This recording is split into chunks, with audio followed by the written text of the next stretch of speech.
trauma they sent all Ghanaians into Sam George and NDC when they were in opposition. Some compensate here. They have to compensate us. Sam George and NDC and compensate Ghana for yes for the trauma, the emotional trauma they sent us into. They have anti-LGBT. Yes. They deceive. Yes, they deceive that they lie to us. They lie to us. Mate. Man, so when they say on say me man name son. Enti kan ya nya dum ti say dey ram edum ya. Bo say penimo na tem. John mama e no me nu aka na so. John mama e. Enyu a che wo man no. Obo say the ocean fifi no. O dey dum so na bo. Edum so na bo. No me nyina dey so 24-hour kan ya na dum.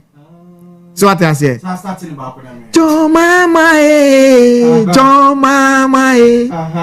O de dum so nabo edum so nabo 24-hour kanya na dum eno ne edite ho na ena anyu ya otu ye enka be na remisa so ho ena ai wo de asempa na bo we asempa na bo nipa da sumu ase asempa 24-hour kanya na so wo de asempa na bo asempa na bo 24-hour kanya na so.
Mufi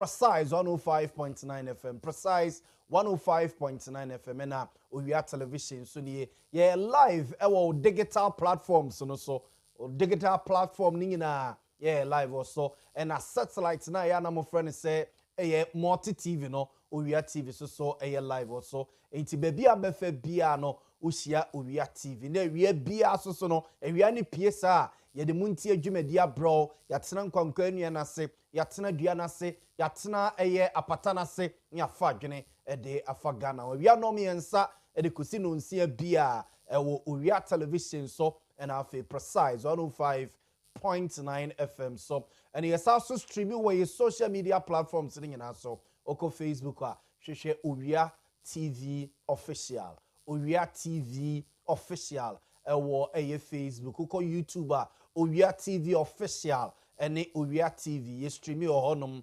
na eye oko TikTok amamu honom so no ye njamo mukra Owia TV official jumedie ne ye stream e honom oko X ne other platforms no so a Owia TV official ye jumedie live so a wa dwen kire no nsusu ye contributions or suggestions or questions no or the ba jumedie ne ye die no ye bekenkan de ama ene so ye da foforo a odonfo no adom yen ene the 13th day of July 2026 ye de radiase ene adwada na woche foforo ene ye wuramu no yenim sa ho deni a okeka no a ye de start week no ye de bekọ na ye de akwakowie na emu nsira emu ne pa emu favor nyina so no Onyankopon de bedom yen am ya ye nsira na wotwe mu me din de nana Yaw Boamah mamfo efrem libia boga jadwumade mi na mekutam free no me nsa de kosi eye no nsia Dominic Kwakubuaten Kuku Veronica Jando akosia somua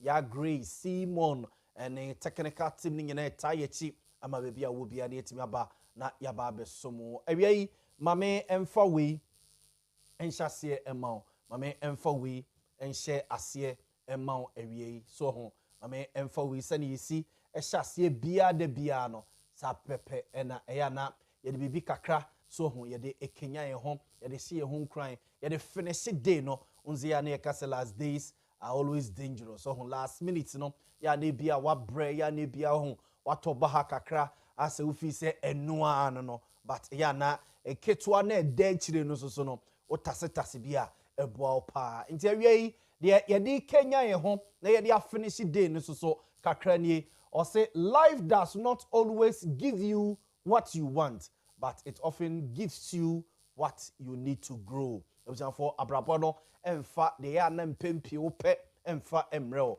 onfa de mpempi no ano ya na opese wunya no emma ne so duru ba bia de ebem wanyini de ebem wasua de ebem wanya suehunu de ebem ase wahunu nyansa so ho hunu bi pen so nti ma hu se ade wei na no me ye say no say na to me nti say a similar one so boboba wa we amekoye say asa na betumi nti sebe mpredua sam wasua nyansa nti kina bi no onsa so enkonkoye bio obeya de foforo emenu no ede sebi nyansasua ede abrobo nse wo no obi kra kokodi nkom nanom me ye we say na tumi o say there be next time no bibi say sia eya ye ni say nti wonam abrabo no mu no akohia sa ade ne bi a obekai say na no asem bi say na we kan yo ma me ntrai obo nsampa na wo na wo kro nti eya na abrabo no nye de bia na edede eya na ye pe or life doesn't always give you what you want but it often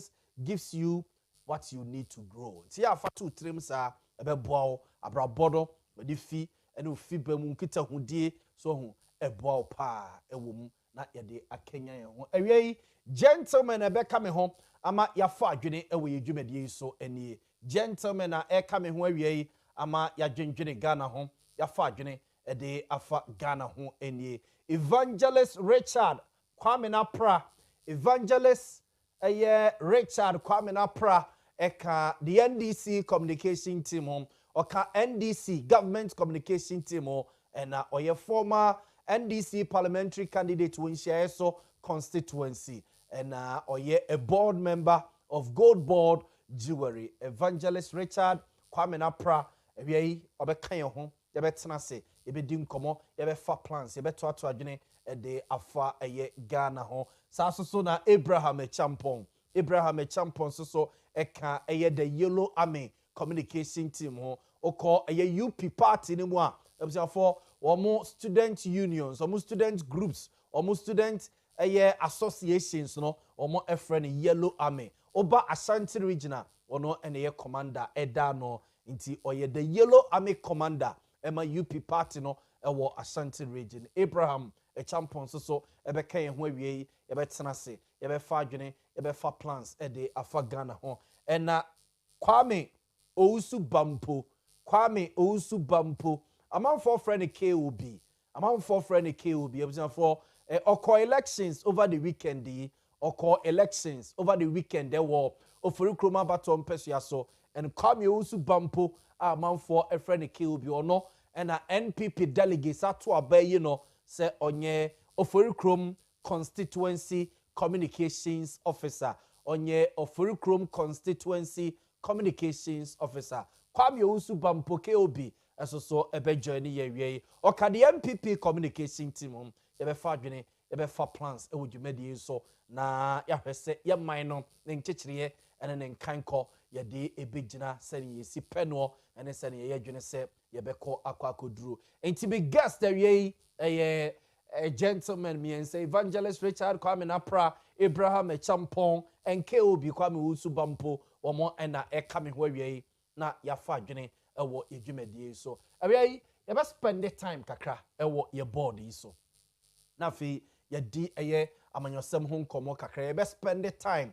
ewo ye board so na fi ya saso for plans kakra ya hwe happenings and yema esisi ewo MPP party num after internal elections and the arrest of a Dennis Miracle Sabuaje the year tete ni nyina ye be de ho nkomo but before that ma anyway nkomo we kakra awie the agric minister or say the success of first phase of Nkukwan Kitinkiti paves way for commercial poultry production. We the agric minister Honorable Eric Opoku and Odesan Semi Atujwa. Now man for ebusa over the weekend and I say last week no na man for nkomo bebrebe efa Nkukwan Kitinkiti no a omo edema man for say omo enko na omo enkonko ye ni nipa pi no a if he say Nkukwan Kitinkiti program no a fine program wa say ye targeting the right people na ye de nkukọ na ma wo mo ama ye ho adwuma poultry industry ni so a Ghana ye spending millions of dollars millions of cedis at the cra nkukọ foes broni wa nkukọ ebewi a ewiase kra na eja ye yare ewiase kra na ekunkum ye no if he say baby o man na ba bedru no enough of say ye fine programs politics no na fe be wiase na impact no a wo se nya ewo economy no so the impact was enya ewo oman no so ema emu ade hye nya so mfaso no na akwa basa one fine programmer MPP so the buy was one district one factory omo e de buy na fine program but the politics bata onsa see enya district be enya be factories be 100 na ye adwuma na factory bia efa nipa be 20 ama omo akwa yemu adwuma imagine mrantie no mo district so no a wo akoko school mo ya krachefo no omo ane e fa o ma ye adwuma direct and indirect jobs are edebeba products na factory no edeba bonti e benya omo be fa bi na omo akoton ono so akoton no de one city atoso no directly wenya employment a wo de ebididie but ye didi agrosa bia ne eye Nkukọ Kitinkiti program wo ya NDC esoso ediabe ohwe poultry industry no a poultry industry no a huge industry a yenti ye ni nkoho yenti ye ni si ye kwakohwe nti ye de ye politics ye se Nkukọ Kitinkiti na eba ye no ye de ama NDC party executives constituency executives no eni ade a eni afa ne trust abasenki ye ya nguhia si ye be fa sika si ye kọ abrochire ni akokra nkukọ awuo akokọ no kura awuo na ye de ne ba ne se nko wuanra ena nke ye de ne ba na kenye problem ebi won ma months ago ena wo mo wuwu sa na ebi wo so ya wo ne mpane basa sa na ye de abreyen ade efo sabi ye se ekum kwasea na ye so edini sa ena akokọ ye nam so a ye we ne pa ye dua ni nyina mu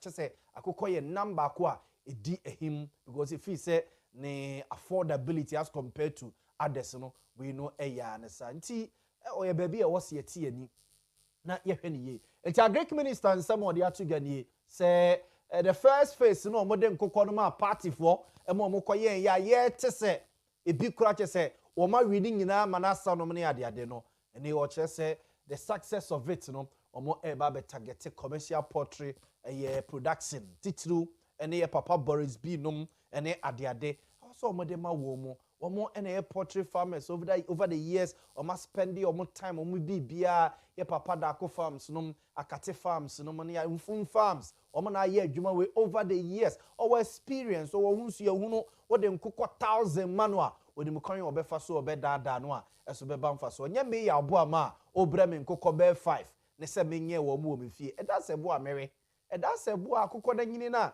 wona nam honom de me nkotobu abonte mere no a so hu kosie susu oto a wonu bedi na no susu no akɔ akɔfa mfaso bia amfa amre ye ntemsa for ye hwɛ the agric sector the growth since 2016 and we see the first quarter of 2026 ye hwɛ annual growth of agriculture sector from 2016 and we see a year 2026 first quarter and here in percentages where a year 2016 a day air banwa and 2016 and we see 2017 a statistic a piganimwa a bera bear 2018 bera a bedru bear 7.7% as also a tibet from within 2018 and the echo 2019 more a da form sa and a bear 2020 no started say a rise bear 3.0% a corner between 2021 and about 2022 and a pigaye a call bear 11.7%.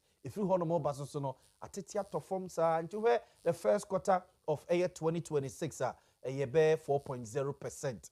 4.0%. Before that, na 2024, 2025, no, na in a number 2.2%. A rise ya at the babe 8.6%. And a ding a baby drew a year 4.0% as you say, Yejina as on mining to way. I had the annual growth of agriculture sector no from 2016 at the bar at the bira a year the first quarter of a year 2026. Not just say close to about 10 years. Close to about 10 years. The end was ye beer. The end was a ye did go aquamu beer. Say ye bro, say ye a more, say ye tomatoes, say ye poultry farms, and ye ya. Abroswa by 10 years time, dear. Na ye beer or did go aquambiano. Na afife ema astati e impacte economy no. So it's a wholesome any yanko the next slide. You hear Ghana's rice production. Emo ye dua or Ghana mema say a wholesome send is here. And in 2017, ye dua bear 179 metric tons. So 179,000 metric tons of rice. And ye dua ye so and oba a year 2028. So a teba from at the babe 162,000 metric tons. And ye di euremua issue ye at about 2022. 2022 and about 1,283,000.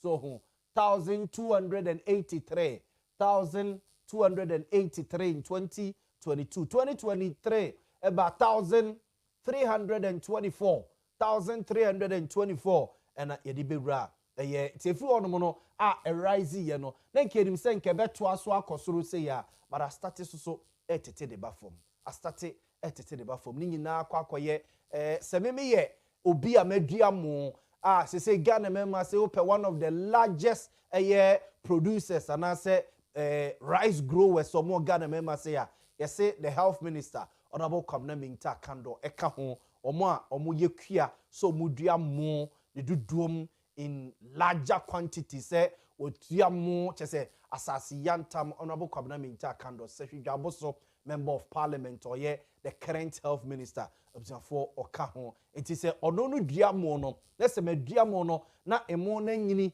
na ababedum pemprenso se wo se etomo no na manya tofo a eno nti na bon se ye be rise say sa so ye rise say sa na fe na sa etete because between 2024 and 2025 ya te se emo no abo akuafo no so ema omu nya tofo ema omo entomo no meanwhile so no ya allow manfo ema omo kramo ni bi e de begu Ghana member say no e be create competition the massa rice pharmacy it me ye babuno me ye young man me ye young girl na me wie university and I say bia oh semi nkran semi nko rakua yomu a na me kobo bosia na me dia akwa kodom na me dua mo no wie na say me nya obi ama ne ntomo no a na mfa so e ba so ye de bosia na me kokoji ye ne me den na metua na abrabo na me bono na me se me bo ne sei na metimi edidi ama ebia me de aye family me de akekere busunya ama abrabo no SCPS ta ede ama ye nti wei another cause of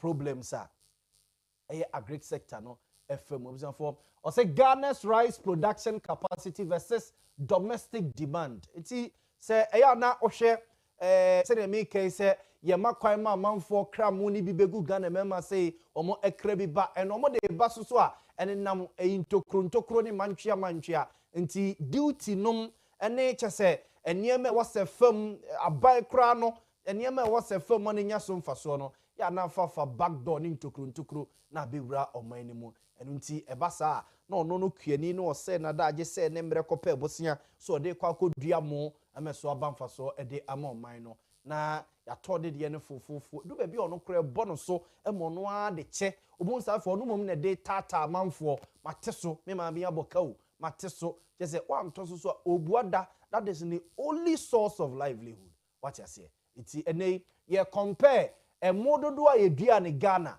ene dipadodo a na EPB edi nti se wo hwe eye Ghana for be 1.1 million metric tons ena yedua ye what you say what better to demand no ho a for eye be 1.5 million metric tons ena na amount for a demand nti 0.4 no ne bia yama amount for akra e dia babeshim but ube komu no ne yama amount for kwan ma importations buy no bro eye de na yes and obahasia for we the amount of money I spend here at the kra more in 2024 ebegu Ghana mema say it's $219 million and ye the kra more ebegu Ghana mema say and so production e buy ya eni nipa dodo ano mo pem adi esoso eni e na dodo a ye kraye e di begu Ghana ni nti e be de no okudua mo na yato and ye yakra free abonten so aba begu o man ni mo no ya na mpempi o hono ma uyi bo no to nchane a yeso o ya Grace momo no ye very say perfume rice there rice eyi 11 eyi 22 eyi 44 ye na ye de abiti wo mo saa ba do be kwa wiase no na nka de produce no Ghana member say no ene wo the right fiber no a odia kebua ni pedua no but the ane mu we de omtibi ka se mo se mo no de onu awi a ehwamu ase asem sei aduane na wanu awi na wo bedi no ehwamu de ye dey wo de ye dey eno no odi gina so de adidi nti wei situation na Ghana ye wom sei and yanko tomatoes for enche bia na Ghana bob na because Burkina for no a omo asase eye desert no oma ka kire ye say omo mfa ntosu mbere ye bi nti yesu Ghana emo kura frigu gatemu a emo no timi fifi cement so hu ujai eye bronia de gu cement so a be 2-3 days for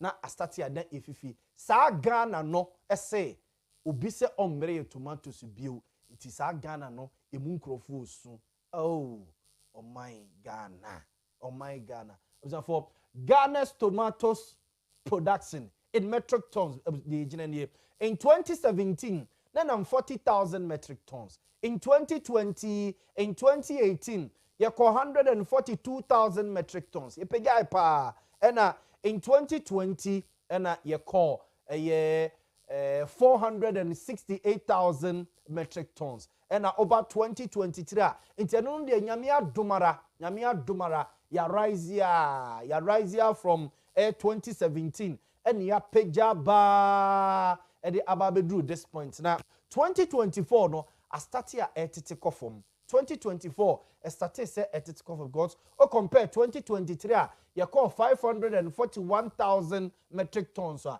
a so take akra about 534,000 metric tons in 2024 then na has to do with Ghana do baby and the name be flimsy excuses ye de ebema and a Ghana ntosu no meredodo Ghana ntosu no insio womu dodo Ghana ntosu no aduane nim Ghana ntosu no o de to hono manche na pro enne ye papa no e say eno no inuro eni ho kese ade bia eda hono mo a enche bia na e pro no ye natural ade na eda hono mo no a ebetima da ho mfie mpepepepe ye dinuro na no na nti the natural niema na ewom no afrim that is Ghana for you nti we Ghana ye tomatoes production and nkwa ne ade a since 2017 asa ya peja de ababedru esoro ama 2024 between 2023 2024 enye bad but ebetimi aye the better yamfi ani nkoto Burkina for so se omo na eba be supply tomatoes e de ama ye na omo ama ye ntosa sebe ne ye kwakosu akwakobobna This is the state of Ghana. Iti abusafo se ohwe ntoso dodo a ye import yesoso e de ba Ghana. Eno so graph ni nie. So ohwe ntoso we no me ma ohun eye production dodo a akoso wo Ghana memma say we no eye production ekuafo medua ntoso over the years since 2017 and be see 2024 ena yamu ehun no afa yenko ntoso dodo a ye kra e de begu Ghana memma say si eni yemfa bi nyem kwan yemfa bi nye stew yemfa bi enye aduane jollof ni eni no ebisafo ene soso eni ni nyina is in Ghana cities. Ghana's tomatoes import, Ghana's tomato import until 2021 1.6 million Ghana cities and yes sister the begu Ghana member say in 2022 make say 1 million anesa in 2023 esote by about 900 so home and in 2024 1.3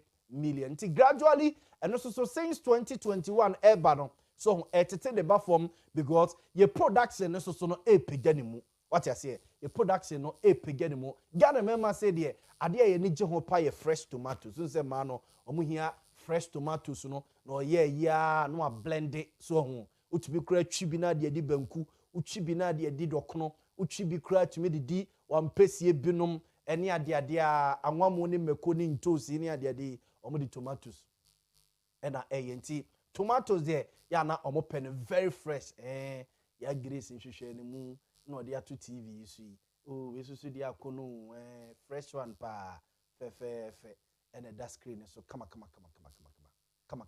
oh so ka so wontwi ntoso a wontwi meko ni ntoso a wontimi ntwi ode ato to TV ne so saa no wo ka so wontwi beko ene ntoso na kra fa di anwamo kra wonim ye anwamu asiye be hisi ya tam we na jiso obo han lawyer ni maame ena ye de ma no we no gugu honum sa osi omo afefe eso enkase eno no eti where Ghana's food inflation trend since 2016 to 2024 June 2026 June abusiafo enti ye hwe enuane a ye die no so ho ensunsanso a ya na enya ewo ye inflation so enuane a ye die enuane a ye kra enuane a ye no wo mayimu nyina no insunsanso a ya na mpempi enya ewo ye inflation so and it's huge so we shall gather member say ya adwumayefo spend men can say more than half of our market your munya on food ewo efie so aware so onware ye waware kra dia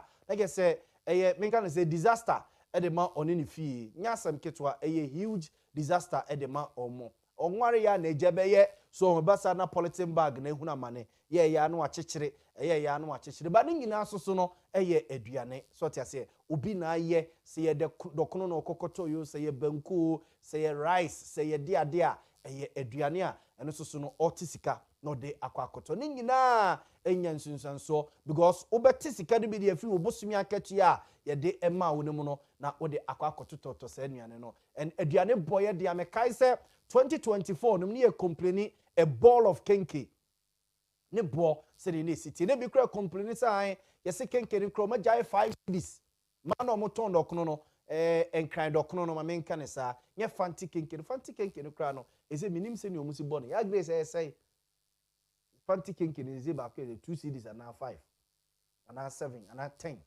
to bi achi ya ma mi ya no ze ya na enkran dokono na ya na mi ni mi filipa so hone meko ne nchinam no so ya na correct pa fanti dokono ndi ase bedi agise bi a oye no mashike bi sa no so hu ne eno ne ye last hour otuye ya na ni da so ne sa na de gum eja for inflation se ne aduane I influence Ghana inflation eni se ne aduane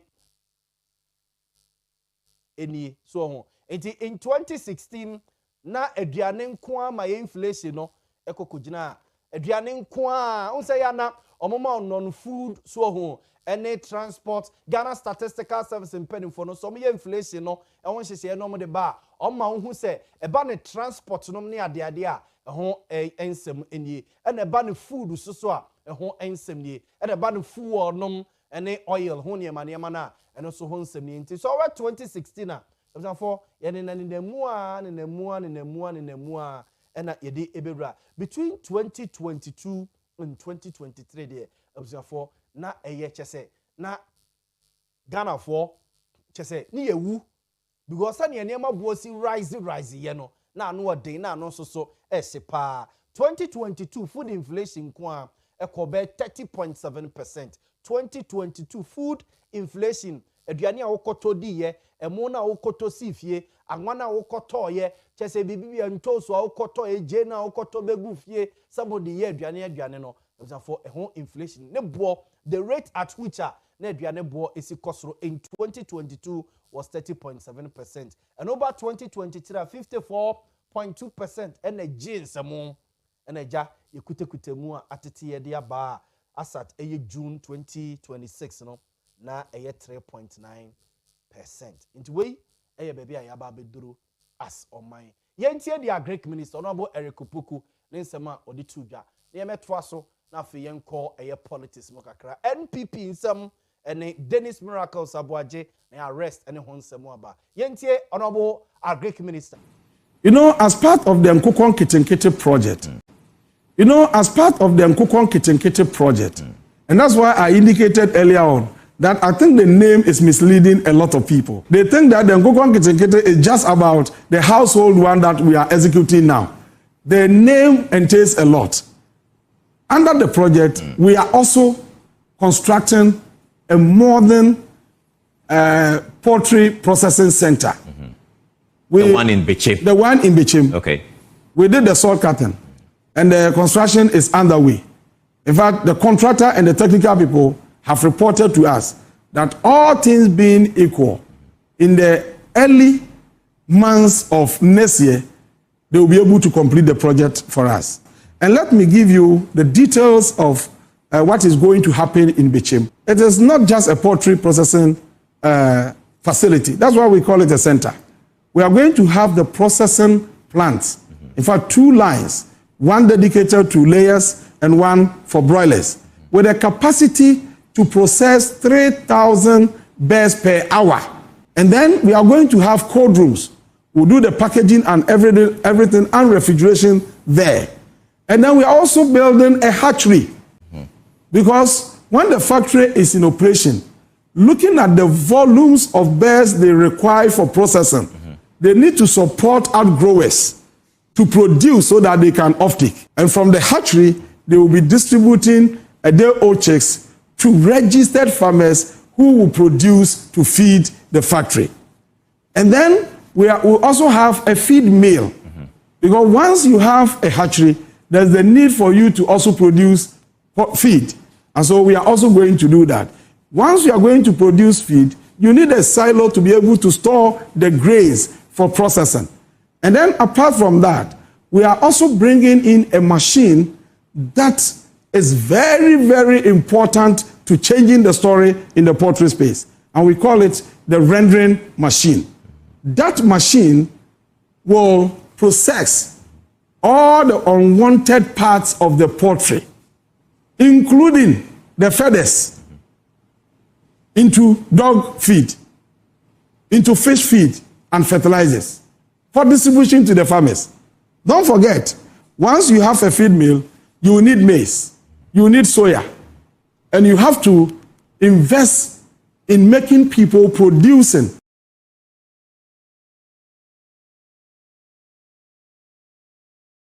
The Agric Minister, Honorable Eric Opoku na yete no enkanonti we agric sector no honsem ene ehon komo ena ode ema ye afi yemfam nko amanyosem ne mu kakra yemfam enwram na yenko amanyosem mu kakra for NPP to aba over the weekend there were various constituencies ewo omanimo about 245 constituencies according to NPP or more a statement and I say the General Secretary of NPP, lawyer Justin Kodia Frempong, ne statement or the Babonting a year and ne anopay say about 245 constituencies and omutime etuaba successfully a war a year weekend, Saturday, Sunday, amomaye and penimfua, a bedida abanyukuna no a war a year constituencies a hudonum.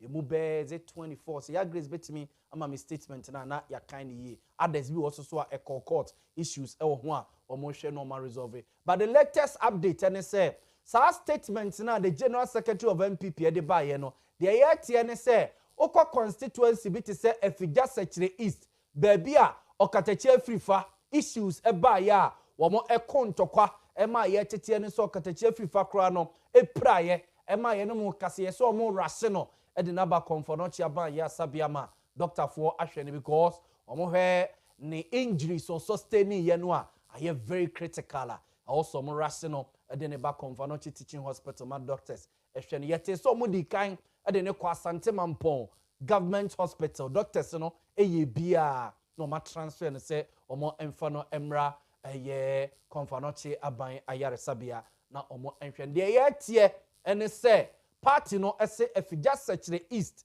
which is Aguna in Ashanti region Aguna Jamase ene ne mpotami papa krum Aguna Jamase ai they say elections no omo twam de ye tie no omo say elections no omo twam sa so na oba Bantama constituency a de ye tetie and they say party ne say so elections no omwatwam tintuntai so for ye hwese ye benya empanimfo mo MPP party nim na ye de omo adi nkomo na ye busa wo mo say decision no de na call ye into omo decision a wono mo eteki ye no na ebrebei na omo ebeto abadam so for say o hwe Bantama de a we eye abato no mo koto ye no resource a epia bonten na eda o screen no eso sisia no baby we dey agree say nketenketi unti asemi nhunu so ho nti we the general secretary there no dey buy no say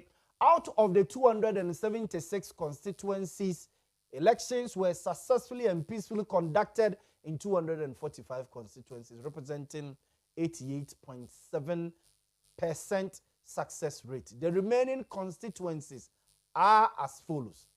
23 constituencies. Hey, na jenny a year that's year. Ogri, maybe are you okay? Ye, Yama come de no. We need the on. One or say 23 constituencies had their elections put on hold due to various disputes. 2, 4 constituencies could not hold elections because of last-minute changes. 4 no, ebene 1 ningo pram. 2 Achimamponia 3 Obuasi West. 4 Trobu constituency. Obuasi West de no yebebaso CCA. Or say number 3, the National Steering Committee will review election activities in the following constituencies: Efija Sechere East, Adanse Asukwa. And minim se kuku amu Adanse Asukwa videos ni bia. Yeso omo kofa Manchester Daka. Ene key soap num ene adaka num no de besisi ho no ma omo edito aba no omo atete omo pepes and omo church so no omo de to aba no e wa Adanse Asukwa. Okọ Bantama for a monusum issues a PPO honomo. Asante Achem Central, a so party in penning for say or more a berivi. Ya grace is cheaper from that in kind the last one.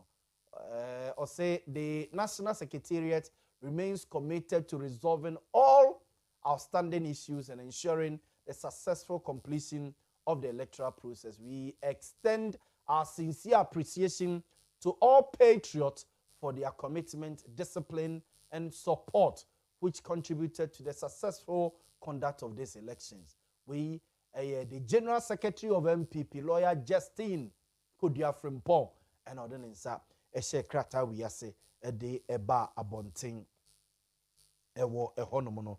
Na meka se Obuasi West, dieno. Obuasi West, Member of Parliament, Ura Kwaku Kwating, the petition Akwakoma NPP, national leaders no na petition ya grace fato so na yenkenkan kakram from AT4 ehunu de akoso Obuasi West Member of Parliament Honorable Kwaku Kwating has petitioned the General Secretary of MPP ya mama ne mera yi kakra debi we fakosre nti petition ne tintin ne tietie nyina no and that screen so no say copy the chairman, National Steering Committee, chairman, National Disciplinary Committee, Ashanti Regional Chairman, Ashanti Regional Secretary, Honorable Nana UFE, DSA, petition for sanctions against Honorable Dr. Nana Ayiwa for misconduct and for reversal of the Ashanti Regional Executive Committee's recommendation on the Obuasi West Constituency Executive Elections Appeal. 1.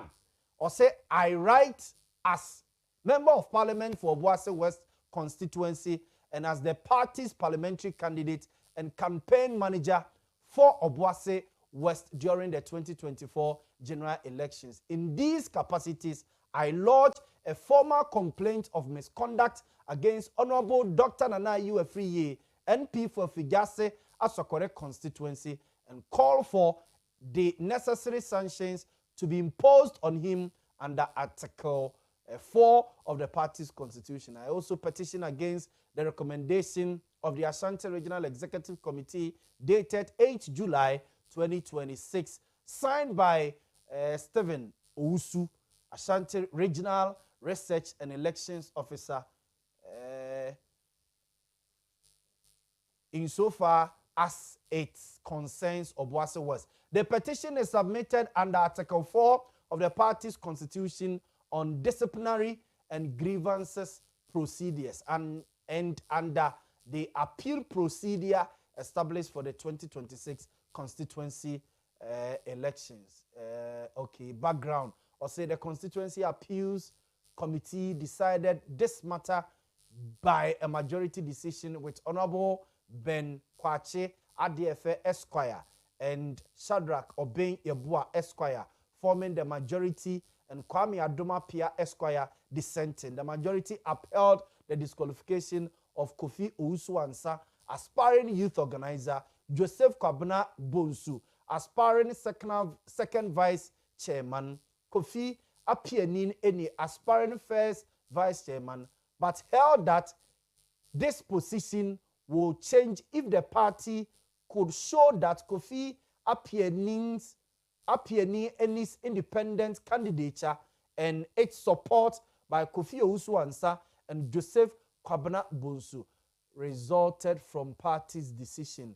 The appellant made this claim and Honorable Dr. Ayiwa affirmed it. Example, into the tentini ni tietie nyina se opani eye Kofi Apienin eni ekoi se independent e wa fie twemu abatu no mu na saa nipa weenum yenu e ka no no eko support no a omu nyina ye MPP party ma e basa watu party mra e basa na kese wo no wo yi hu de afiri amenyoku nim enti se ne so ono maba so omo ba be pri di bre e wo party no mu a enhyehye so wo honom se ufiri party nim na wo kwa anase wo ye bibisa na kese ufiri party no mu e de kwa oba be hyase di free form na odi apagya e de abasoro ne ba ne sei omo ba dabai ena dabai no omo ba ya enu nti omo ba benyini bio wo party no mu a enu nti omo ba be contest for this position a Dr. Nana Ayiwa free say omo se fatase omo kwan omo contest sa positions no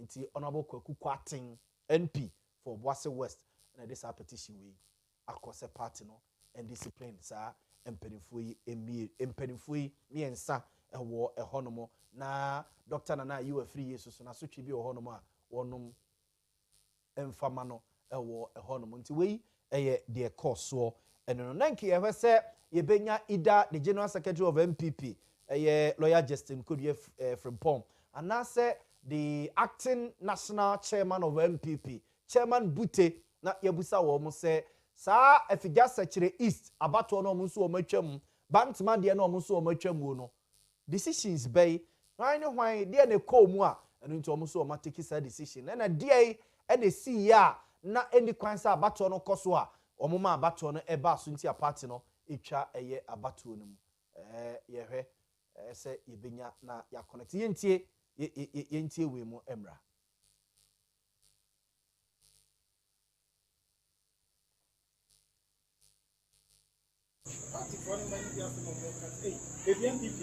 Box there say easy photo about say box no mdigu omo fengu grass easy photo about mdigu box omo fengu grass. Hi guys, I'm Noma all the way from Zimbabwe. Keep watching Obuasi TV. Chema kwa muso am wa here so bi ka court asemament ase me obi anfa conjunction bia ma kire me ena obi anso anka ntem say bibi wo court nti no say she dey say time aso na ye to aba no di court asem de obi anka court asem ankyere me den na yisi any police for amara na election so na ke me pa no moche den na twen ko si be go bi no asa na mo sha ase me nwa me da say e fa yisi any police there when you say party about to hoyi ye to ye party ne to aba ye ne ayabato ne ekoto na emum obuo ne fere any bambo nti ne ye de ama yisi for say ye so abato ayebeto no momra mmabo ayen se emre mu no yisi se okwa akoto aba obia na e se Ghana police ekobo yisi for ho ban na emum se party for to aba omo pa no mfe police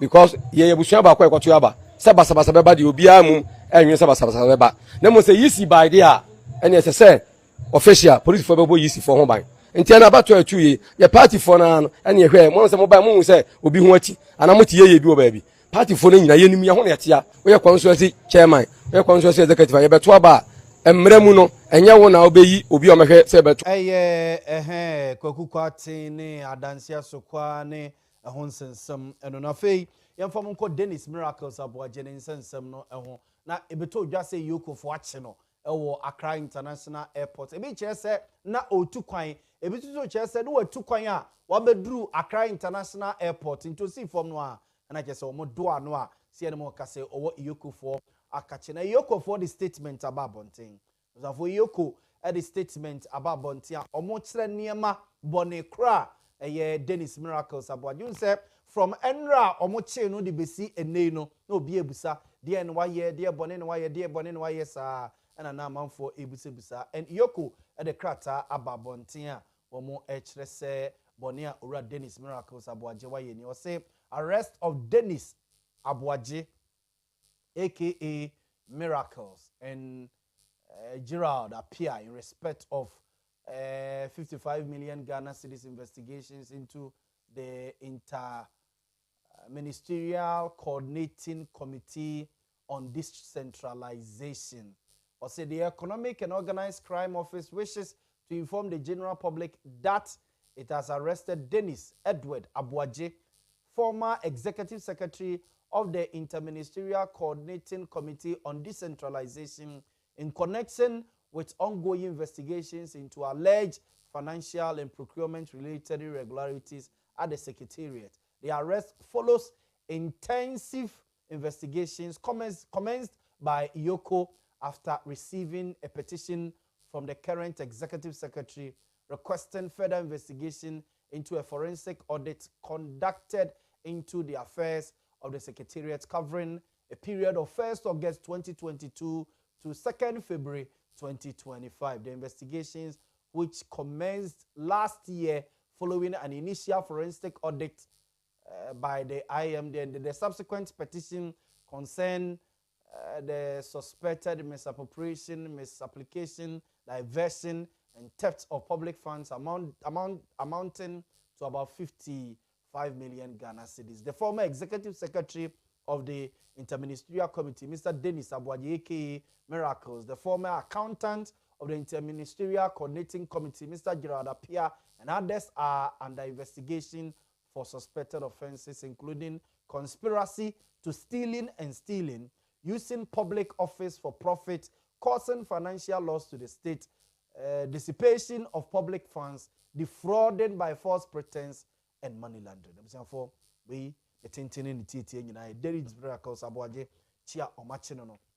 Boni awaye ene ye di nti omo achiri ya tese MPP for na kogu Iyoko office ono mo bebrebe ya me nti omo kakra from Iyoko office ono mo na fe yembe ma eye guest na kwa no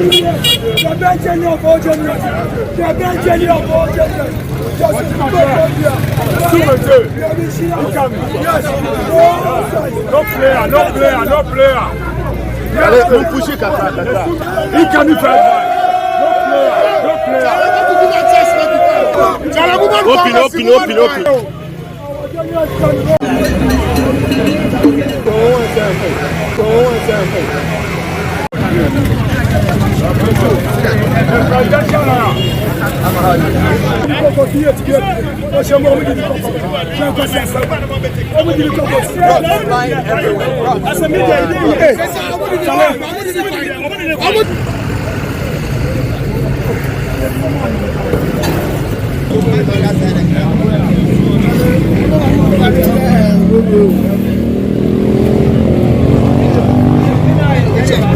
After 11, it's not here. Paid by taxes that we all contribute. Look, it's not the office. So they say that until Raymond comes from wherever he is and finishes what he's doing and gets here, they will not attend to dinner. So as we speak, his lawyer has not been granted access to him. Neither his family. He said it's rule of law. This one is trying to buy, it will not work. And this we have said several times that this tactic will not work. I don't know why they are still foolhardy on running on this trajectory. It will not work. It's a youth now. It's way the air cost or Iyoku office on more and yet or Moncana. But Akwetia MP, Honorable Bernard Bediakon, so Akwetia MP. On the ticket of NDC, for also so Dennis Miracles about arrestee and ensemo APP at the Efa Hono, Wakasa Kakrayintino, Afi Bema Gesseno, Aquaba. Miracles has some questions to answer authoritatively as his role as the CEO for interministerial your friend is saying coordinating committee on decentralization. Okay, that's IMCC. IMCC. Okay. There are serious questions for him to answer. I mean, because you're guilty. I won't say that. Questions yes. Nejuma Udi, okay. That involves fraud. In case you're guilty, but big trust. You see, say that you start and won't to be. Plea bargain. And let nobody kid you. In the law, plea bargain. That's all who plead guilty. Ansana. Let nobody kid you. So just can't just say guilty. In fact, what kind 1628 now? Or say so plead guilty. Ansana. Judge no cry jail too. It will be cast a plea bargain. Or jitum to a ebony. Name sentence and no pay jail. Name of person to yes can. But the chief won't to me. On your body be have your plea bargain. Fraud issues. Wow. Yes. I was a role as CEO for IMMC. No? But you see, me caso are guilty because investigation. I mean, you bet me after him say, "Brabe, you one who it's normal." Yeah. But near SCBO, so the say friend sebra no one ma you be babecho. And if you be a program could see midday, I'm hearing reliably informed say you could for the statement be babon to no daily near my course. But let nobody also put it say yachenui nra kwesi enenedwo sabe simple if see a person ye stretch matters now sa 48-hour rule no car Martin people we Honorable Bernard Bediakon or MP ma this year war Akwetia constituency in the eastern region and attending. Can I be for Myanmar a guest in Akaba Evangelist Richard Kwame Napra a former NDC parliamentary candidate in Shiaeso constituency or a member of the Gold Board Jewelry or a part of the NDC communication team Asante Mantema say Evangelist Richard Kwame Napra ebe mana kwaba ebe tenase ebe din komo ebe fa plans ebe fa adwene de afa Ghana ho ewie isa so na Abraham Echampon so eka the Yellow Army team no ho ono na the Yellow Army commander o call tertiary institutions no a unze MPP wo Tescon NDC wo team so ho and omunyina supporting party no oko UP party no mu a omomo de ne from Yellow Army Command no and the commanding officer da woman no wo Ashanti region nti Abraham Echampon so ebe join yen ama yedi nkomo de afa Ghana ho Kwame Owusu Bampo edodo na afra ne KOB Oka MPP communication team ewo Asante Mantema say na no weekend your elections ewo for krum abato empesua so oko elections ewo for krum abato empesua so and wakodi nkunim ewo ofuri krum a ene onna ofuri krum delegates ato ababa no say onye constituency communications officer emfa ema party no Kwame Owusu Bampo eso ebekan ho awie ama yafa adwene de afa Ghana ho abusiafo wadwenkyere ene wonsusuye obetimi e de aba be kan ho wabra ode fa 0243 220044 so ami akenkan de amount 0243 220044 so wadwenkyere ene wonsusuye wode ba ye be kenkan e de amount e wo dwumadi we so ho ye be kenkan e de amount e wo dwumadi we so kai ho e wo social media platforms din nyina so Facebook, YouTube, TikTok na yemfa adwene evangelist atranse mame enkomo na kwaba na yeni enkomo evangelist good afternoon minia meje so de fie boko sene enyankopon ye ne da no enenso nadom no aso ye so ye de radia ye tumi ehia mu wa haidi aseda na medenam medebe ma rade mpacho peja mic ne kakra mame aha good emode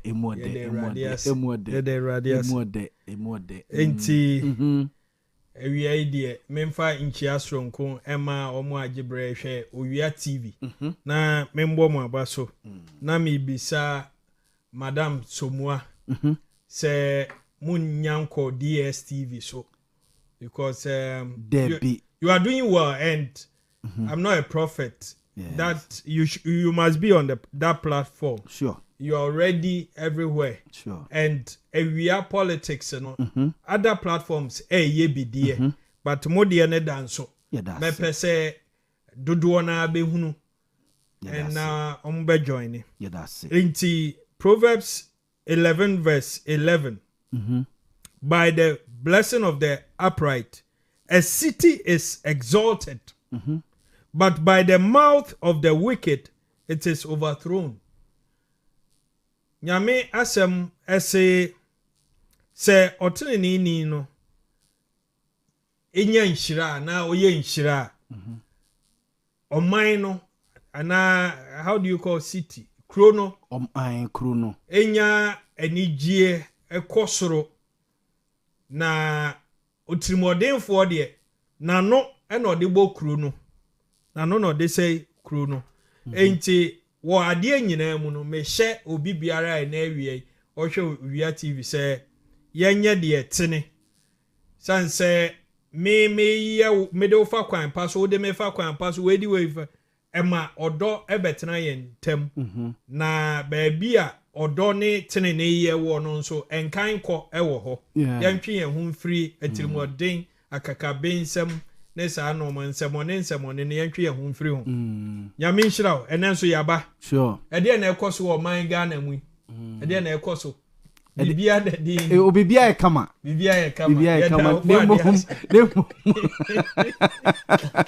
wo opponent de ɔmo nkase bibia yɛ kama wo opponent nkase bibia yɛ kama sɛ me ne wo kase ɔmo enyina gu Iyoko office evangelist adai MPP nyina ku ewo Iyoko sese general secretary organizer youth organizer omu lawyers omu nyina wo omu kugu ade na ekoso omu so match Dennis miracles abuaje omu say abanyachi Dennis match Dennis miracles abuaje oh okay omu so monti ase omu hwehwe no Abraham akwaba school boko observe ho ye Mbo you say we just for tell you we say asabasi topics are out the kai ready so was mo ho kire o man na ni age yes it's unfortunate I no pay platform and am was messages ne call say ban almost say me te say ya chi MPP ni bia na mani age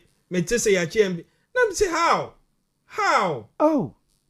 sa no mo kai enti ya chi miracles abuaje nti say I was saying na mimuna oh se wonua no onye minua mo se monya tamfo you are friends but ideologies ne eniama ni separate mo say minua po yando wo ha ko beka kire say omo MPP fo no omo mfa NDC adamfo ana yonko Sana Paul Beka. Paul. Menene shi ayache. Obeka kire plane. So pay NDC ayonko ye. Ya friend say ombebo match. Wa ma ni ebisa na say NDC for 3 more de omu di blade be hye. Aye. Also, mo ba mo the blade be say mo dey twitwa wo Montie. Wo mo ball no. Wo mo sa ball. Oh, okay. So, but all call elections. I wish him well. In some few weeks time or call elections. I wish him well. Region. I'm only a student of politics. I'm not a prophet. Or call for secretary. Yes, regional secretary. Paul Yando. Yeah. Or call for secretary. And last week, menene shia wa ha say ni edidi nkomo bi end na Dambu ete baby Abraham T na one other person. Na ni edi nkomo bi na nipa no kofa ba say Paul Yando ade na oye na nipa bebre fi say sebi oye comedy so di agro no. O say right after the 2024 elections na MPP for no na edin so mo be pia bonte na edin say so ye MPP ni kura na obeba bonte ababeka say o ye MPP no be anya ready so beti MPP for asem MPP for enchiremu. It took Paul Yando the nipa o catch ne how dwene say okay, let me change the dynamics, let me change the style, let me change the hard way of going to defend my party no maybe I'm in this angle that yen famra hwesebia ebetimenya Ghana for momenti ya. And truly baby or the far by na no at least a man for be pass on eba betie no. Yes. Yes. Ebia na one ne nya adwene but he ono na ma de na ya akona menne omo kose dem nyina no mu pia bonten ba na mo ba be kasa. Yeah, Paul Yando aya de and I side with that person. MPP enya kono even today enya kono, but Paul de some comic relief be issue be a beba bia or to me at the year enya that attention no. My main call man so lawyer, good afternoon. Hello lawyer, good afternoon. Good afternoon. Na lawyer who here there? Nyankopɔn adom ho yɛ pa. Na mo so. Awurade adom so me ho yɛ saa, me so me ho yɛ saa. Lawyer, me anje umre kakra bi na yeni nkomo kakra. Weekend di mo party kokoto ababusian for yene lawyer Justin Kodua Frimpong, the general secretary of MPP na Edin Komoy. Weekend di mo party koto aba our constituencies ahodo ewo Ghana. General muhu ne say abato na ekoso no muhu ne say. Onya be say wala na twetwe. General Bacho otemenka say. Okay, ye kakra. Na mi busa say weekend elections na ekoso ewo various constituencies ewo Ghana say no. Muhu ne say because you say all the statement ato official page or Facebook say motuaba in 245 constituencies bi ho no mo a na mo put no on hold e bi also so a na court in some wo ho last minute changes baby also so a yes say omakoto aba no but steering committee e be hwe ne mienu awia kra ya te say yes mo cancel abato no kra lawyer chechire mu e de na ase yo mame mfa konya wosna menche tifo nyina sebi maba santimemu na yura otikokosho asantimewura yadi nyina na daroma nti na nyina yeti baby babum mu ase na mechia nana after so ye nana asantima nana ye cha otosumienu nana yema wa batsase na matchia nana mo trankunya nana mama he nana mama he ma ne nana mo nyina ne MPP fo bia otie menka bia edi kan ye jaseda na mema ye party for si ahene tu ahene for owo modibo a mo boy owo nano emeremeda ni kosiada abato ekoso na mabo Ghana Police Force abaso mabo Electoral Commission Force abaso any elections committee ati for constituency elections no adwuma mo ye no ma ya de sebi okosuku na kwotron sohwe na percent unya 88.7% na chese wa ya de pa na ohwe said o kan 276 constituencies a ewo Ghana ha yetuma to aba no emu 245 eno record kese pa se ye constituency elections na yetuma to aba first time na 245 constituency tomato the pre no do na cases wo manson court no sensemti this time around no yakoye nimpa na my elections no den and they say winning to say parliamentary primaries na say presidential primaries obeka se nipa ni swa parliamentary primaries constituency bo abia nipa mienu na contest nipa miensa eno manage o ma enye den na say presidential primary na no ye koto aba nipa enum ekogina ya ba omia ewini ye no eno ne management enya de den ba wo ka so ye constituency elections wo start every polling stations you share polling station ni padodo omoko gina ya omo prenya no etwam over 320,000 na we ubeba constituency omo am person omo contest sa 11 positions na eno kwa otwam be 6,800 tani passe wo kaso yo mo adwuma se bi eden ko se bi obi ane na adwen obi ane kwan afa hyehyɛ kwa de beba no se de ohun hyehyɛ no de opese o ye fa hyehyɛ ho yesu ni nyina chi no na me adom etima akoye nim a etima ato aba o sa 245 constituencies no na aye nipa ho adwuma no ye wie no 23 constituencies bi wo ha ohokwa de anto aba no ebi wo ha mo asem wo court ebi wo ha mo petition o de aba ebi wo ha menti ho ase teno se ne de party penifo se ye to ye boas nya ya CC sa constituency no ensuse wo ho na oba for constituency on the kanapa no kwa mo to aba no nanso so last minute nsem ye CC nti ama Montie man to aba no ye ningo pram atwema ponua oboase west Trobo constituency na constituency 9 bi so ha national steering committee yebehia na wotwe ye di animu men prepare mo to aboa no fa kwotire mpanifo you see be review normal CC before during and after elections no a mo koye no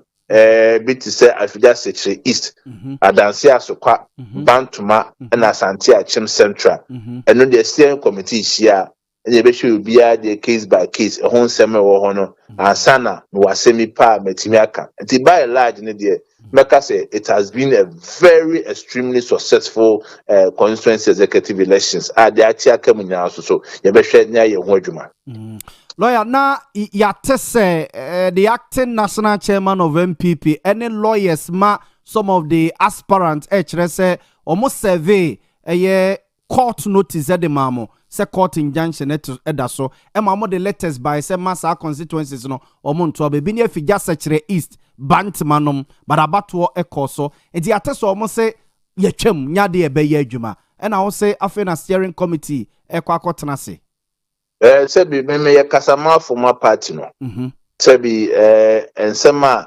party ni nyamfa nsoma me no mentimi nka wasem okay enti na me say it will be reviewed it say bi yekohia wie na steering committee ekase say na membeka na me ba Montie a metime simupi na maka ba san media ebe den say metime akase iya na se bi okay na loyalty yenhwe steering committee nanim nkosi brebe na watwe ya steering committee wonya de a ebe ma na coach na watwe ya steering committee na beka wasem na watwe ya se mo kan wasem wi a baby a Montimi anto no unse mo wo regional elections so a edi animu be next month to entotie ne te say be ya omunyina be kwa akohyemu a obetimi akwa o hwe MPP constitution a ekase yekoto aba all that we need is 1/3 say 1/3 no betimi aba na only form quorum enti say bi baby enu a akase yekoto aba ese nya 100% ma obi abetu bi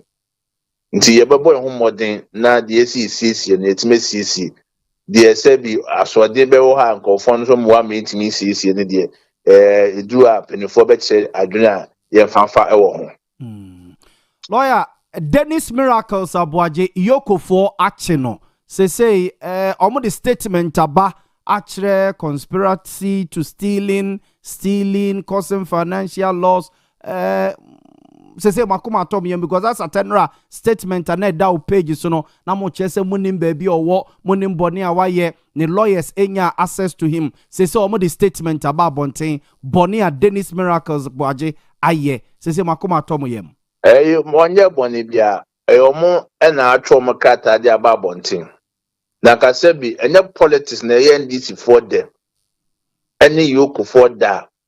Na kase bo tro asma fo bi wa ba Montie a. Tese nipa kro na ka okba ni hu se bia se ni si no wa ntia bo code. Na sa na tie. Miracles every Saturday be prince amria na me fi yoke ho no. Na the lawyers for kwantimi ne ntrase e ma omunya interrogation ka se asem se ne ye ka fa ho. Oyi ano sen. Or one the same. Ansa na bi okọ bi ho a ye de abo. Etide na pamo edisi abani yokofo a the pakro na say bi wo watro kata aba abonten a ono no e hye okukom na wo huye no. How would the person even respond? Because pakro no ntanse nti na num asem. Na say ene yedi bu oman. Say ene yedi bu oman. In any case, miracle na say bia no free Ghana akwa abotire na moditeni no. Onua no free abotire na oba Ghana. Na obi a ofri abotire ba Ghana yesi akwacho. Nipa kon say bi odi bone na opeso odwane akobeba na chi.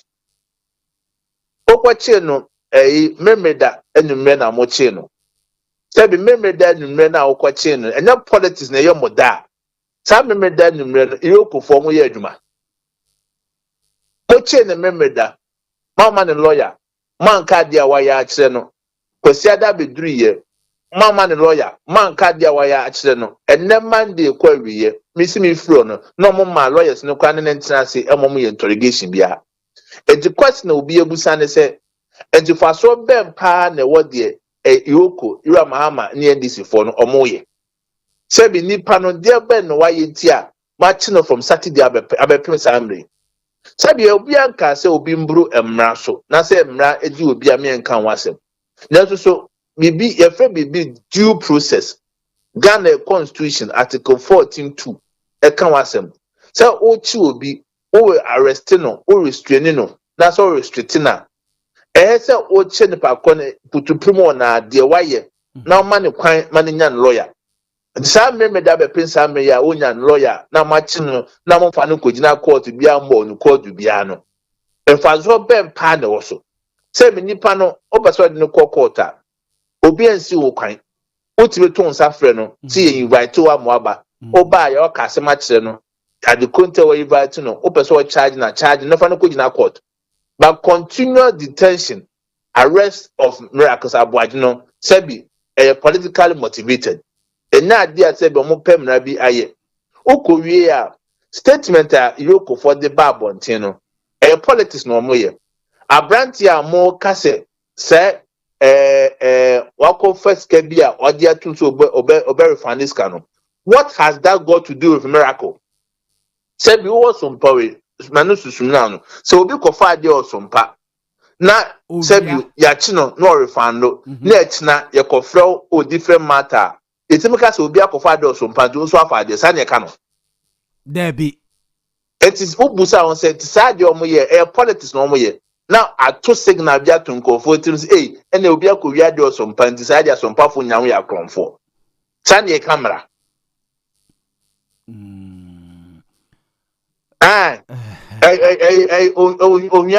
Owia TV sorry Owia says sompa Owia TV say obi say obi akoya de Owia TV nti den ya mo amoko nyamo wi ade obi ade na asemko no cre eto trans na wo dwene ho a Sebi, it doesn't make sense. But then you know, the Quaco we in the crewum pa and say, you're a Mahama, or Beso Danu Mobutu to Suku or Ghana. Or Beso Kunyano so, a check. Anything now, your term agenda, what should a man call for their court? Say, Yanko can't Ghana Constitution 2 terms, no, expressing. And to him say, Ba, MPP for a Beckham was a big demonstration, Tiasia. Enye sadia yentwhwem omom kasama MPP no a oma no edin no edisa nkofo no nye yentimi nka oma no ntum se beye ba omuntimi nkasa eno ade NDC fo ntum akwachi mra kasa boaje no se beye be ka ne kasa boa bi hunwa no na wontimi nka wasem but eno me ka no crash se bi Ghana ha se bi Ghana o yetim sese o ma peri Mahama 2 terms enya dia sebi o sa na ma bokoshe nkofo achi se o peso ko 3 terms ye prince no Ghana ebe so na mo central for ne sebi Owia TV for me ne munya mo kasa se sa de no obi an se Ghana ye mra pon ye pese ye bo ho ban because it will be a dangerous precedent. Ebe ya idea say bet ma tro man na kona chi a. Eho susu aso de timi nsom. De chere say ene onu nya hihye. So oba one term a no afri akunya no so. No ma wo nya na ba be di second term. No nso afri so. Na so aba be di one term. No say afri so. Enti bet ma nya oman a oman penin bet ma tena so saa we di one term no akọ no asa aba no akọba saa e bet ma akọ abusia akunya. Ene ne ade NDC for beso mo do ba o mem ha. Na no so de ye nyina to mem ha no de. Enya de pepena ma na akoso. Enti sa miracles am akọche ne de. Sebi enfutu na mo to agu Ghana fo ni. Se be ya yetimi nkasa atetem no ase. Tu bisa na de tie ne no. Mate, General, you know, it is still more party for no that so good Yoko office one more train so be Dennis Miracles Abuajama Mwansana more free ho. Sana pepe. Tie show mo tie do meka. Yo. Lawyer mame na wase na kuku ase men kanchiro se enkomo no. Kuku asema aka manti me network ni nyanti ya mesa pro ne aka wato. Why? Mate lawyer be that. Edu wo nkwa me network ni nyanti manti. Mate lawyer. But I say for way lawyer Justin Kodua from Pong and yete den kanoye the General Secretary of MPP and yakone encheno. Mamensa emrai na yenche yonkomo na se. Evangelist Mame Emra Honomo, Lawyer Kodua, Achechiri Mukakra, or Bibi Mukakra, de Achre, almost say, and your bonia, why ye be a no mufi say, Samoa Walker, the former buying home, President Mahama, the Memo Nebia, Mode Etusana Mono, no Cressa, Evangelist, Mamisha. Lawyer Justin from Paul Kodua. Say, Emran TABC own si form. Or line so and coming son say well who some ranty be say na dwuma nso ani nti on fa na dwuma nto won onko ana hu ye eno nso e bi obeka say e NDC fuo bi na e share chiri ana say e tu sa na mo yes ranty bi so still maintain okay and there say e bi still maintain no me so de mahu ye say omo so on fa na dwuma and to an adwuma enso ani okay as a general secretary of the New Patriotic Party some alkai no metie no there's a whole lot of contradictions in some kind no in one breath or say Miracles enya boni bia yet or say yemfa ne court say ya charge na yemfa ne court ne ade say nipa no onye boni bia into ono as general secretary no and then so watumi akoyoko a onwura office wono nkwaje ne nkoi there be so ntimi nyane sa good this is a group of people over the years yemu bi yenyini wa santememu ne nhia so ano yema yeti ase se omu ye nimdiefo ne ade hwe general secretary nsemo obekan contradictions bebre and I'm not surprised say mbabunu bi se onfa na adwuma ento wono nko eye no kra ya chi Miracles Abuaje Dennis Abuaje na mi read Yoko statement mo shempo dada yenkomu arrest of Dennis Abuaje aka Miracles and Gerard appear in respect of 55 million CD investigations into the interministerial and coordinating committee on decentralization 13th and the abeda egano or say the economic and organized crime office yoko make koswa omo action ye the adwuma bi under the MPP ashe Miracles Abuajene edombi ensa ona na executive secretary na abayi baye nhwemu ekoso wo sa dwumadie na omudi ye omo se oman ya hwere sika 55 million cedis anunti nhwehwemu akoso ama Miracles Abuaje ono ankasa wako Yoko Hope from the statement na abrantie bi oka ho a friend Gerard Piano was starting a refund o tua sika ni bi omo eka ho ni bi tua sika no and o ma kire say the fact say obi e tua sika no absorb no from crime ma ba dem ha ma fa 100 cedis ana ayi sadi is Oman mackerel. Oman, that's Oman here, right? Yeah. Oh, nice one. Oman mackerel. Oman mackerel. Yeah. Mafa. Ed ekwanya me ensese mefa. Mafa edi apie na mo hu se me na mafa. Nhwehwemu akoso hu se me na mafa. Na me de Oman mackerel na ba. Does it mean sama amfa? Me fa ye. Ekwanya me fa so fa ye na ekwan pa. Mo na mo de ma me ana me de me pen am fa ye. Ehwo na be kire se boni biasi even though me de aba no asotwe bi wo ho a ye betumi de ama. Enti Yoko say enoma nsia a ye de abo miracles aboaje ni omo eka won. 1 conspiracy to steal and stealing. Yes. Say yabo pose ye be wia na ye wia. Conspiracy to steal and stealing. Yes. And ye number 1. Number 1. Yabo pose ye be wia and ye wia. Yes. Me sense su bi man. Otiam Abraham otiam sense su bi man. Ye to su mienu. Using public office for profit. Yes. Some if ye meti hay.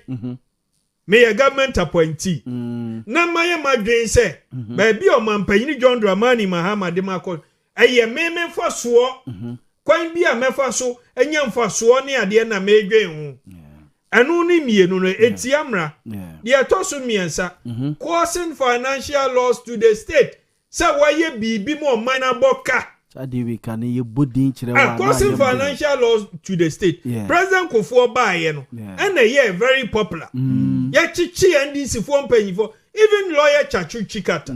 Ye chi no say GMPC. Wa mo man no waye watu ana mo man no aboka.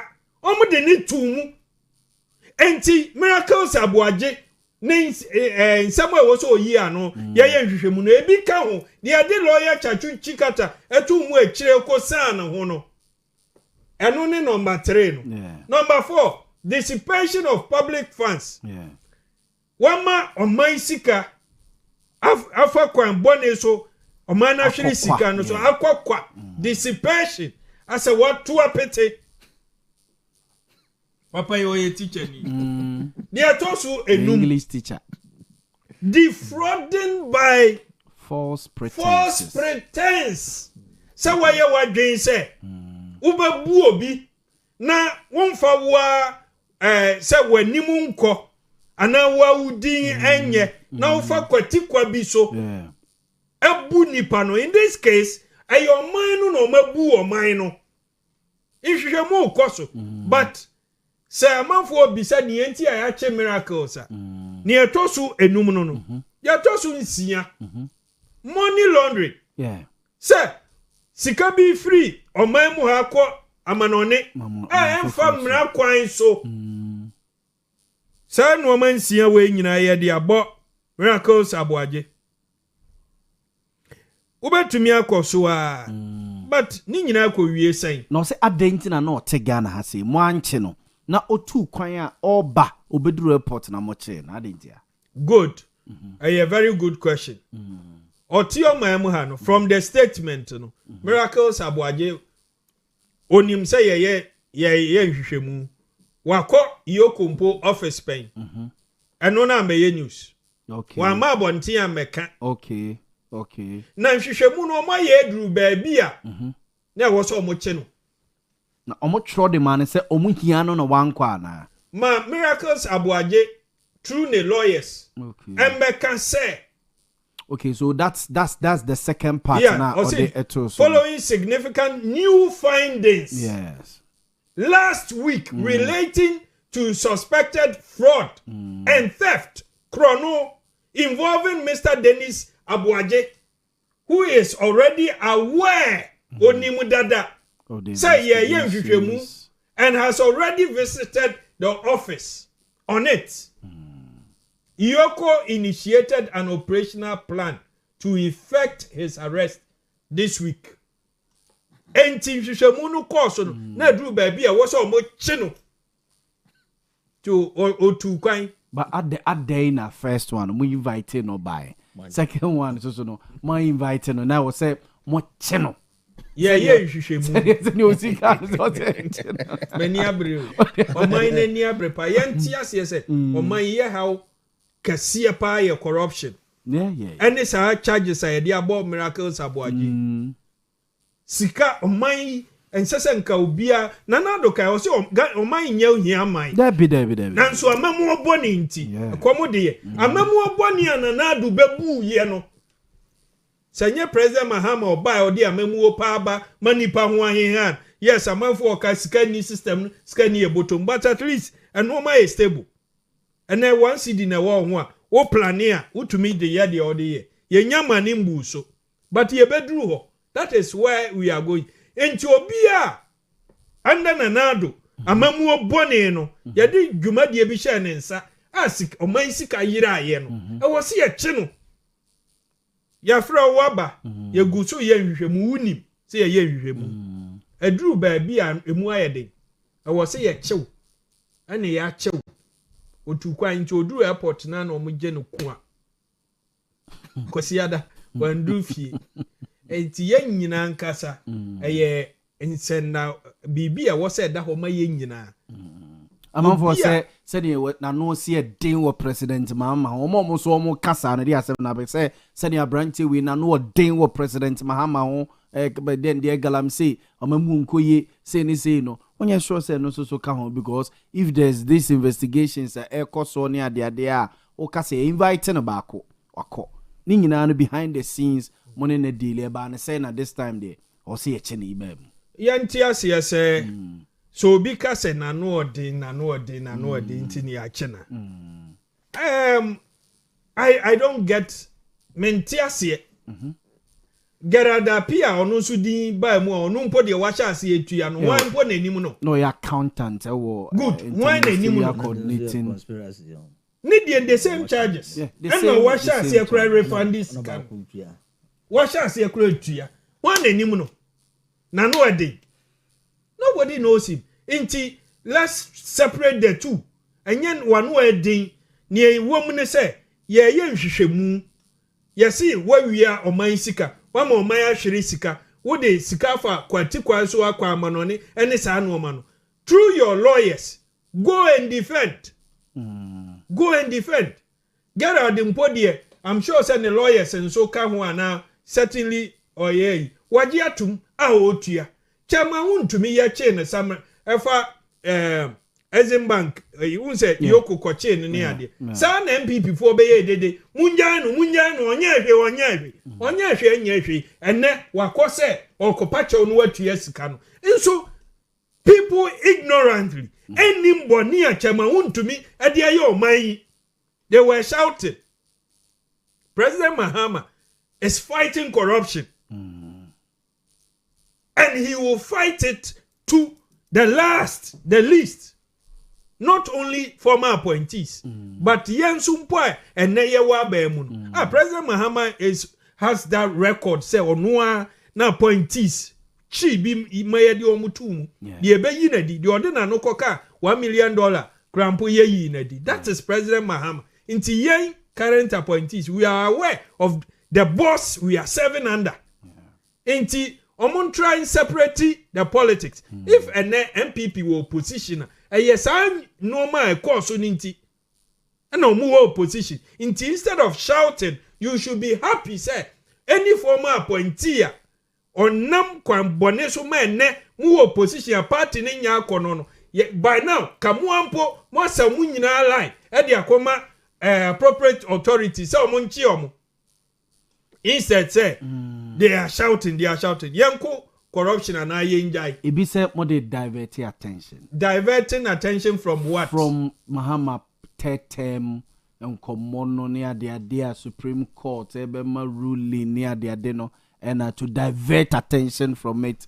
Dennis Miracles Abuaje jamode na ye iwi enokresa evangelist. obi a okasa saa no nso me hu na mesere a hwa medem hu mpo beto fom obi na akọ court say okosiki interpretation say President Mahama betumi akọ tetem ananko mra asem enti the judgment will come out. Why do you link the two? Me hey me yama nka judgment abase President Mahama can go for a third term. Obi nso wo even within my party no mu a ono nso mpese President Mahama be ko third term. David. Enti I don't see we no judgment ne ba enye nsumayem. Ye beba ebe topical ye beba be kan wasem. Enti omunjai say omu hide behind this political for me yanhwe ne ye ne yanku ketase hye proya ebedu mre bi no obi opese odi nsamoni bi ade bekwa kwaje party card yenim say over the years ebinumo ewura mu ye wuntumi nsi ne kwan nipa no obeje party card no hu ne ntirimu po ena nipa no so onya power uhunu ni su ne ban ankasa and chama wuntumi wantiemu Ghana fo mu nyimi o Ghana fo mu nsori o me minister da me vice president da me we da but ene ogina court ana onyina court se na onye minister da enso ko Exim Bank ko jiska no onye minister da enso ne company akọ Samra boy ene tano ni Mini Forest no onye minister da yet no tiamu se onye sa no man nti yenjai no but ene nhwehwemu course ogina court kire se wadi oman boni so ye nyina ye mayeni na ho na obi nkodi ni boni enkonya ne hotam na se o si nsuo menena ma ne bedan ha so ma ye relocation omo dan eda ho aka nsuo mu no why na akọ relocate om why na eyi om afiri ho ene awie akra mehwe news item temane ne mpatam ni baby nkran baby ala ajo ni ene wo beko obi wa ni fie sense nso to ntumi nwura ho obi anya relocation but miracles ne mpanyifo atumi ape baby fufura man enti yema mra ne nya adwuma let's stop shouting don't shout sika mpe dede na nado na kai sika mpe dede we sika ho asem ne ye kan they should stop shouting say omu wie na ne ho son a eyemra say owo afobu obi difo wo baabi a no so mra ye wo say ye den fa so ye den be fa so na ye nyina nso enye nsenda ho ma ye nyina say kina bi ebetumi aye me nti de na me ye no kina mebu hu akonta ebe ya akonta pa na say me party fo betu adi akire munya me na eduru amakoka se bi kotua Mate. Observe friend Evangelist Richard Kwame na pra or a former NDC parliamentary candidate to Nshiaeso constituency. No, it was away. Also a board member of a good board. You heard na yete ngano Abraham amemra ohwe na yentu aso. That then answer on Evangelist as a monyenwi bi evangelist se be hu topic you know na hu say ene de ene nkofo ye wu obeso asi omoso ne na wa sha se ro radia to fire kwa ene meja no so beto ayi grenade kura hototo Babidio you put it well kwame osu bampo minimara minim so ne production team na kasa dia ye hwe kwame osu bampo anim wako win elections okay e for krom mato abama ne say for krom constituency communication officer nti ye hwe nanim I say and say e ofa ha no ode akọ anim I say omo fa show isu nyina no bia kodi nkunimu and ye nua Henry Owia just so constituency secretary. I'm told so no so Eddie Nkunim Henry. Yes, Henry so Eddie Nkunim and a few other guys. Yes. I mean you, Abraham. Libya. Dennis Miracles Aboaje. I say omo achino. Ofira kwantu mu ba wan roof ye kra. Say ahunu bi painting na aboasre wa wajiri background wa ina ne de ato nchen ze enye first time we AC ni o ade bia na ye kase ye politicians no ya ye be fire say me sumo man na ye declare your asset so emu ye be kode ya ye declare your asset na say declaration no cry say oya na ye de a share farm na ye de atohu ne de akoto obi enhu na emum se china asem ba ene ye kwa akofa nye say bia wo be declare cry ye ne public say bia Abraham oba no owo cast 2 owo fie mienu na yere no ye miensa so inyina ye ka vire ya bago o se me de ya sam ka oh Libya ti e honum na problem no no e honum na problem ye den na causing financial loss to the state za say we enya sem kitwo ye de to so ano den ana onu pokura no nipa na one ne yes ane evangelist kind na be very yipa nipa na one ne yes ano kra no nze nipa na gia tu o ze conspiracy no but nipa na ye accountant yes ye separate the two nipa na ye accountant the interministerial committee on mame enkenkan ni the interministerial committee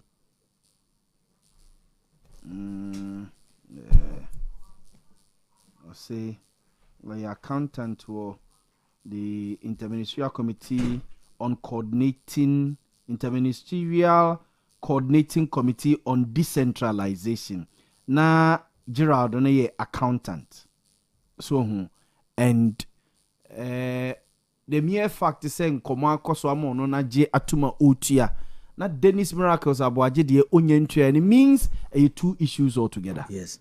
What I say? Oh, the waje mfum so atum se waye utu betua but me de bia me hwe a me nya mfum so bia it the mere fact say me into muntua no means issues ni two different you bit me question busa oh ye educate your listeners na your viewers it is a me sebi oba kwese dem no oba na be kase oni mai me na ye bibi so oba na say Abraham ni mai bibi ososo ne nye se ono o se me na ye e na wososo ne nye me so me be kase me nye ya hwane be how do you prove it ya be je oba na di say according to the report no so me forensic audit yeah so what you say in them say you mislead supporters no and this is not the first time sadi when you ma young politicians in the team where they ayede I was say you jai so ubekom supporters here gina wo ye de ko dwo mani agama nu mafo bi o but omo ankasa busuafo no omo ye den e wo ho but a bruise enjoyment in they were enjoying omo na no omo di edge wo mani no so but they na ye tiam momra wo ba sa ta na wo enjoy no they don't call any supporter to join you. So what you say? And they say, "Kasi yebeti we, ade we, and shasi no say ya che former state person be Edna Koyoko and I say CID, but be na obomu say supporters akwa guguo. Yeah, mana baba ye part of us, of which it shouldn't be. That is not our culture. Both MPP and so what you say? Me check here from both MPP and NDC.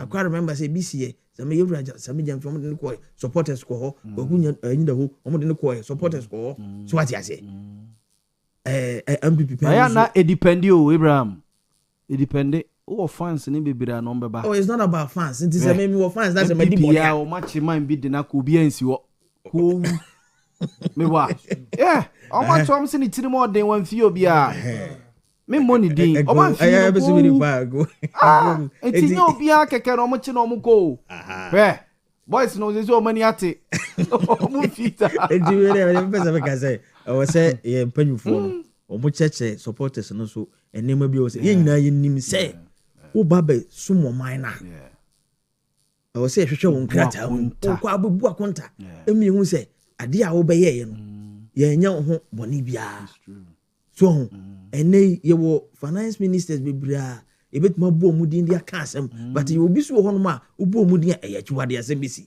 so what I say yo ministers be bra ye ntimi mo omudin kura nya den enka asem because ye secretary say any fini pro ne kankan ya den afore wo mo so inti se mra na so na se afre nipa ne say omra no mra me yi nsem bia no a I don't think say e case bia e de e hu so me ye ma anye e de na che say me ye prove it because omonde e charges ni nyina ye de abo the supporters akwa kogu a ye de say sia no omungonko yini ma Ghana for ana ana omo nyini mu MPP for o mine no ba be so me reinforcement alcohol mo de soldier for nyina so akwa nti sa suba no e wo se ye jai na omra ma kirikire ni nsem se ye no kure se e kwadu ade aboni nyina no e ye no kura e ye court e na be kire se de na ewura JFK e de e ka so but mine can say onye boni bia na yakwa akwoche ne say ase nipa no na mo na nkofo mpena ase ma na ase bibisa eni kwa se ye divert attention no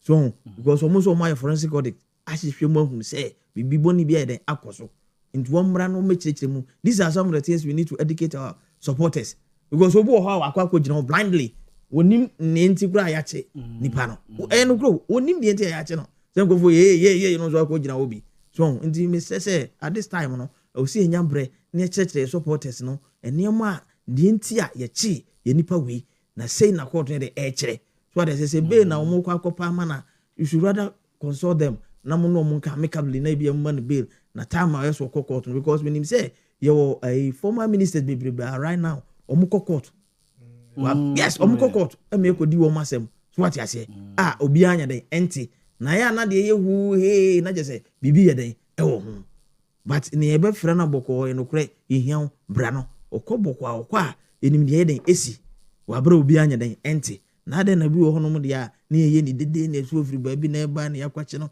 ana kwan aya na yokofo so fa so e de chichi ye state members ye former state members no ya na and so hard ne enyem NDC pen funku ana ye den AC MPP pen so I can give you a series of accounts wa omokfa so de chinkrofobia na enye kwampa so yes Saturdays you don't work on Saturdays but here is the case any pan free ba say be wa kodu fie wa no musuo Sunday na say Saturday nyina o match ya kokwache so ye chi o bad yoko o ye adwuma Saturday yoko de o ye adwuma de bia they can say what caro or say they don't work on Saturdays so by ye tia so dey ye educate public or say mo ya we say yes indeed yoko ye adwuma all days what you say when they need a rise and we know the need has out arise therefore we see your na kofa oba na ye den but ya na ye mane nye hu ti say the BC da ebc da so ne BC ye na de ade punishment ben ye de to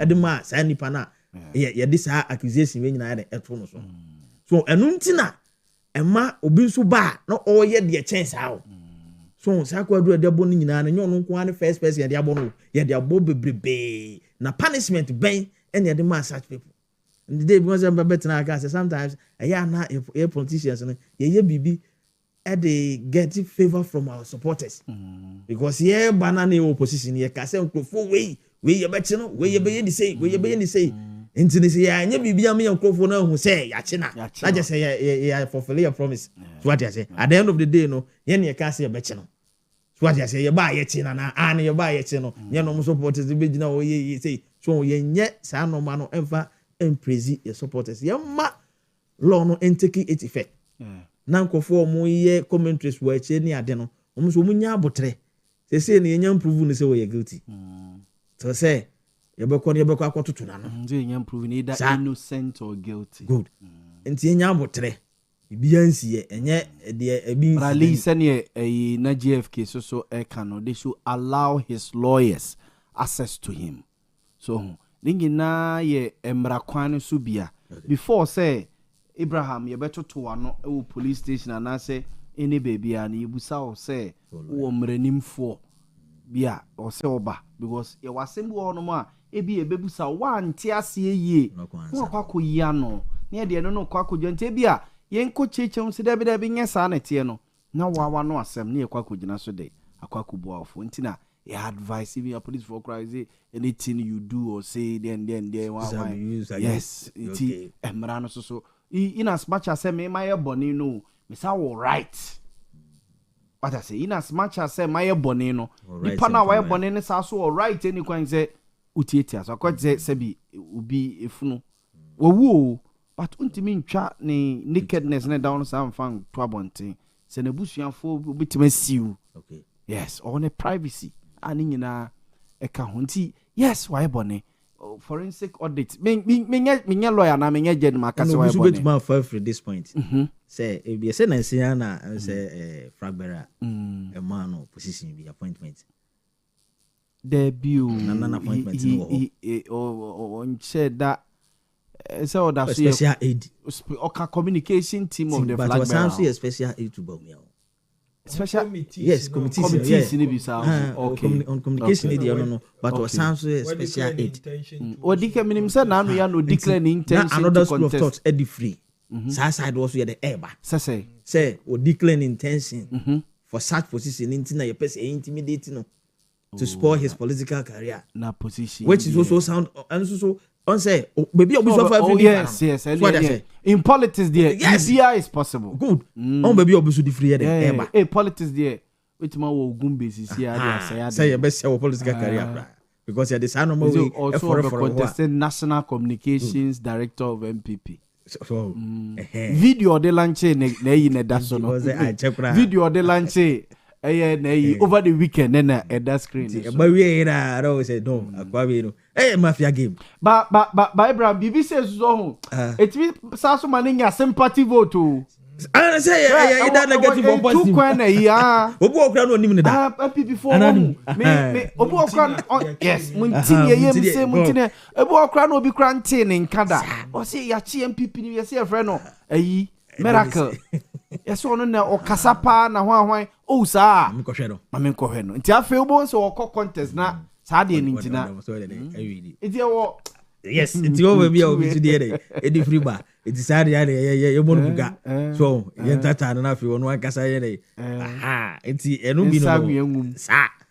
na ro ye ne enchire iti kwaya yes your first way de chichi yukufo no security for no kwa first de chichi politicians no say sometimes so me yede umunya obutre kakra because emre de ye ninya de enka so na no na yo mu a anu ma yede obafiri wo obi o china bi no betima yede aba 18 17 months ago no man na wo oh so is it here ka bibia o munti so to me no unya to me a na se wa anya careful no na be control yeah power no be di with that na se wa anya careful and no be control but obi wo ho so a power no ontimi mba power no control ni sa so what you say obi wo so a yi na otumi no efri ni nsa no oba betina fi a on sensua ho ade so what you say na ba bi o hwe ase no osan na ho no asan ya na mpempi nipa na etwa ho ahia no so oba fie no na se wan mie o wayinim oyina circle no wan mie mu ama unsensem ni bo no ma wantiti ni ya because na we na man kanchi mo say na ye ka na wuntie na ye ka kira so mesi so o me kanchiro na wa unse sa amre no na fe obetoto anansem so lose for wi ti afi na oba besua ho nyansa so enti sadete ebi na ya ba beti ya bre no boka gu ebi da esisi about we mu aya ya hu no ma esisi wo ntokwa na ade fashion won baby akwa mami musa MPP so what hold the bantman with the MPP elections of course over the weekend they see wo bantma they see wo Afigya Secretary East okateche free fa ho they see wo mia bia ene mebusa JFK say ye de from awia ne banyina de ne atia ne say the acting national chairman of MPP say bantma elections no mo twam Afigya Secretary East, which is Agone Jamase, me papa kurum. So mo twa ma batu onum because na party na credit card candidate say the council mo to aba no because court ensem wo ho na ensem bi wachira na also mo hye eka wi ansa na so ma to aba na wo mo atunti so ma to kra na wo mo twam but awie utie de JFK e ka de kire no a o se afei na steering committee ne kwa akotena se no ma kwa akodwene no ma hwe niemam so mo be gia tuma na se wo mo bia me ka cho prince aba no mo to awie yes enya sie awie yes na enya sie awie Ena se ba sa na mo ko bo ma no it honde any onu be wie because so jama mutimi to aba ne de a enkosi aga wo soro ma bra ngi eye jamase ho aguna jamase na ya no mo refer say adwase chadumase debi aguna jamase omo aba no wiamo ase which is under debi adwirade is on those days na ebom ha by say no mo nka omo ho bi enu bi na si wo ho no say according to report no omo person omo che say na oketachie akwaje injunction there akwoto say due to one or two reasons we want to know maybe as a microphone as a preferred be omo person omo yi ni microphone ye den efrem into the injunction ye den akwoto so afi realize ye na ye to aba no ade a omo di injunction ato so police force no gina wa omo ye den omo hwe so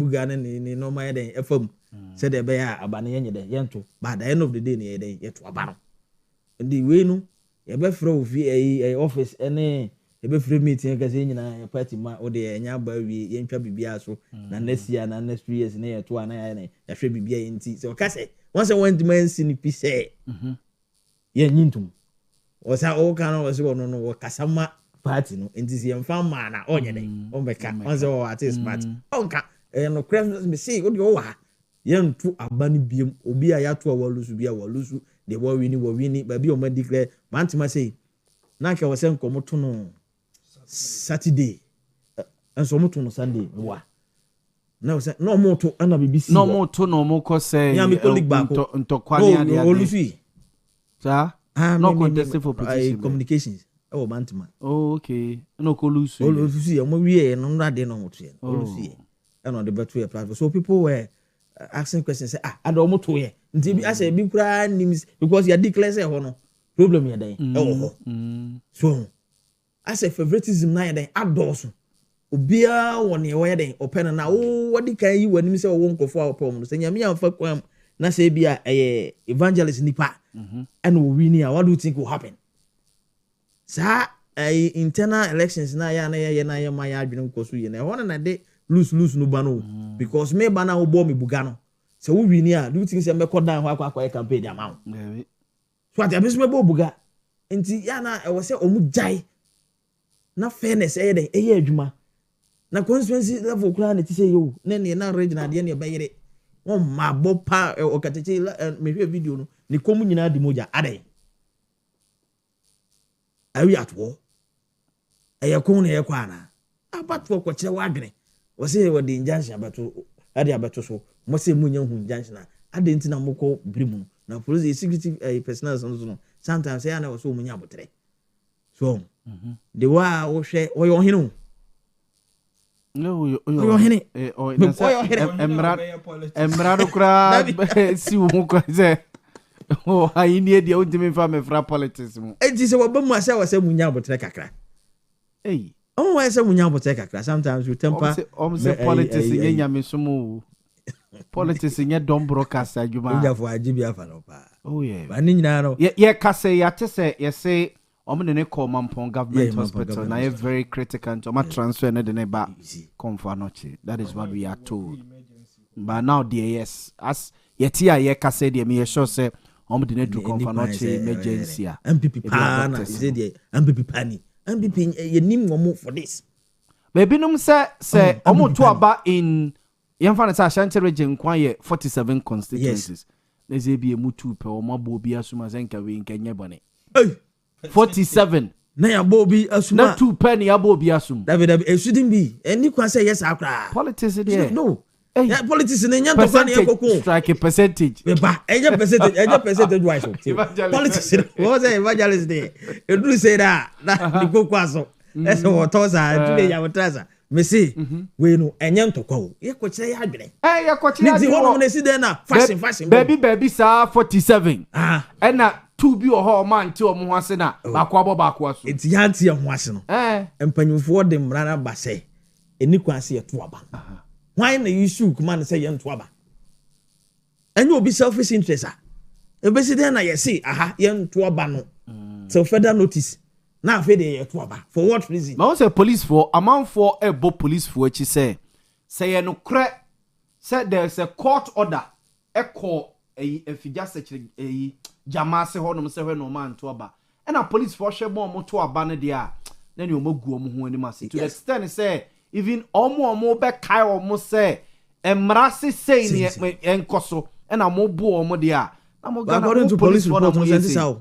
police report no say police force omo nsan kan bia ana omo hu say boys bi aba ho ana omo bu so omo say den no ba no ane so omo sha say omo ye den omo say no man that is police report nti boys no say bi omo boda mo asa so omo dwenye say bi ade that me can say insane say you and I were not there yeah you and I were not there to say ya there nti don't know mo duru ho no mo ana pepe omo say omo bi say omo na na fi omo say omo no mo dey ade we nim kra no ho say statement kra ko omo issue communication party no kra steering committee the statement by constituencies are omuntu aba wa Ashanti region omo de by neka ho afiga sechere east Asante Achem central now unim the reason here sa ehonum no tension here the eba ho because obi selfish interest in tea or say babi kura bant message I remember so mu declare say unopposed why na call unopposed all the candidates no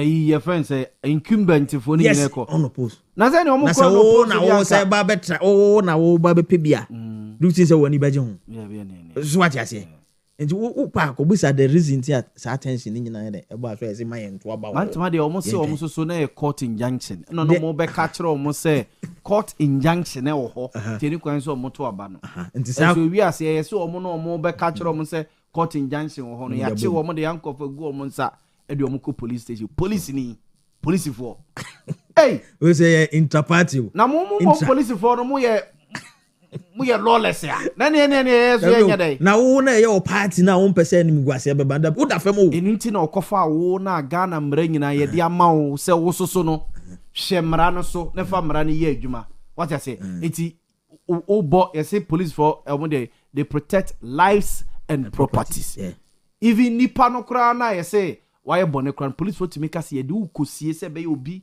enye wo bone why bone no police force ye de ukosie baby se be ya obi nya obone nti waba minu ya de asemo a Abraham obi am odam se o sorry ya na kikire is a party no enkofo ye peeved enkofo ani ambre enkofo wa rewo mu enkofo why peeved wo na sepo e ba se obi twam culture center e bi okodwum what I say you are disturbing them you be on mo ye adwuma culture center honom what I say sa de we obi kra nko nkota de so beko adwo banku ye wo culture center gate I'm not great bi ani because they say o so beko abi dia ba ko ami adi bi agbo na adwo aboka mi nu aba adwo aboka oni bi ombanku ye wo culture center gate ya si ye kekama vunu na kekama dam wana eboni di ya na eboni di ho because there's no peace in the party asumdwe ni na sumdwe o mageni efia ye di agro keke no Abraham ye koto aba o baby 47 2 pe obi abo obi aso se asumdwe nim na sumdwe o manka and ebi so o ma ya de kane no a enka eja dem a MPP is not known for this hey o de hwe omo election ya share no more power 2020 no see how da femu o say o da femu they make can say o say you are in opposition what you say oh boabo no man 2016 okay 2016 como ko eyi como ko BT grow party officer ni e fresh soldier for mo ba o okay make ba na 2015 2014 2015 hon mo de be suspend afoko ne kwabna Japan so okay make ba enye no na kofa di oma kowe mu eti na se omo to about 47 na 2 pe so they won say bibi ansie za omo mu bi nga o I say baller so jaro nwa be gasa na mo da fie na yes o da fam na se mo be ne tantantansi a ada mu susu a yes obi a wo da fam a wo pe kwan asore se wo be ba no hwede ya wo sen ye we ye di wini aba entokwa abufo ene me pe we fashion for se boa mo oh say answer we know United Party we've been vindicated yes yes say near the whole kind say your panini yura alarm kodwe Martin say buga ye ball no was ro na send free throw wa basie no timodi bem oh say Ghana for clear testimony man say ye mo no ya metwa ntro ankyere okay so what I say ya ntwa ntro ankyere Ghana ni bia say buga mo de boy ye soro no ye fofun de frekrache onim na tuma chamaya meje o ministerial position free nsem so ho ne saa no mani nyina ne yɛka ne nyina na Ghana fo nim se bia ntro na yɛde etwa ene na asane abase o constituency level won ba bia ba beduru ya hono mu nyina no MP ɛwɔ ne nkrofo so ho obi nso opɛ so baba yɛ MP ɔno so wɔ ne nkrofo enti fashion no ɛna babeduru ano yɛfiri mi ai alamba ya na yɛbɔ Kennedy so buga once is say Kennedy nkrofo nyina no yɛsan la wo Kennedy supporters omo yi omo free nanya no na dey bitimi ho ase ne sa no mo we nyina ba ye yi omo nyina free mu ba say race we dey nyame anim ne say be bia issues aba no o say dante o hwemu yi pa ko hwemu yi say ya ni tetawa ya hwe bia okay say mo UP for dem na for dem yes di ye hu bia I say future base for no hwe bia enti ye hu de ko but I say enti ye nim de na be ye den ebesi ba ne mpeni say we amonyo ko baako ma ana makosia amoye contest eni kwanse saa no ma we nyina ye den esi se yes ana obi a wote baabi unse you floating voters bebre so what I say no hwe say MPP you call yourselves a late party na saa no ma we nyina esisi a enye enkasa ye emfa party no ho was mo da fam dada am pese mo sori o se mo hihye mo no ma yie na mo ba stronger anye say na ye peno ye penisa na emom no mama Ghana fo ahunu say na musu ne moban ne etie say ye den krofo enenam hospital ne ade esi monya 88.something% nti ye mom abaso na emom kro ba ko na mienu ne de nipa ngu ho yate evangelist so be ye ho adwuma evangelist mamemra wo NPP internal elections ekoso over the weekend how for say so mo to abawo. According to the General Secretary, Omoto 245 constituencies. And a few of them, yes, 245 constituencies, no Omoto. And took a Kabuma, 23 constituencies, Omoputu on hold, the other 4 being Kabuma, I guess, 29. 29 be the Omo Eche Edison saying, and about 40 the Omoche. Edison saying, Montie Evangel. Yo, medase. And 30 years, as a student of NPP internal crisis, me sanso akanwa ha say, near yehu from the year 2023, ede abepemene 3 years on, it's a clear sign and symptoms of a collapsed political party. Say party nyinia it takes years. O gada nipa nan kakra. Na say party no so gua it takes years. Nipa no be free mun kakra. Say wo power ya je power na free won sam. Eno no mpo no ema che say another 4 years na obehu the real decline in your numbers nationwide. Na meka say NPP omo party no omo de ache say Eshasiye it dates back to 2007 omo primary so omo call here wo Lagos no. Yes, University of Ghana. Alan Chairman Ting ne wafrimu 2023. Enti o check years na it took so many years for him to seal the real thing. Ne wapen baby afa. Alan na I was so much second round. Alan trimo fine on the open ye. No jemu man anado. Alan ankasa. I kept saying say Boni Alan edia ye ono ne ho na bia kan my Ghana was that move. So free MP. So ojemu man anado sad time no. Okay, 2007. Yes. Our kase omonko mpedimfone ne kasa ema omanko runoff no. Good. Ojemu man anado. Good. As a communicator from that time no maka and I'm happy say 2023 Ojitu Mu said that was one great mistake or so on no name the future. But as a young boy no obi onim me a politics ye di un common platform me can say one of the biggest sin Alan yeah so ye mu Nanado na Alan na so sa move no eye bone o ye di ti o man no eno na man Nanado be di president no and we can look back who in the heart of heart no so to Obama Nanado or ye very proud so yeah and that person will do it again ombra na me money deliverance yes really yes anybody that voted for Nanado to become Ghana's president in 2016 even before 2016 say Nanado ne Professor Mills Koyema ne we bia from that time ni nyina Nanado enya kwan be di president ne owo na humi giem also ye proud Monfa Nembra meboni deliverance even Dr. Mahmoud Baumia is not proud. He's not proud of the Nanado. I didn't hear. Dr. Mahmoud Baumia omoko 2024 wanka se omo so odin. Dr. Mahmoud Baumia wanka betting tax asem. Yes. Wanka e-levy. Yeah. That evil levy that came. So no dey osan so far onye.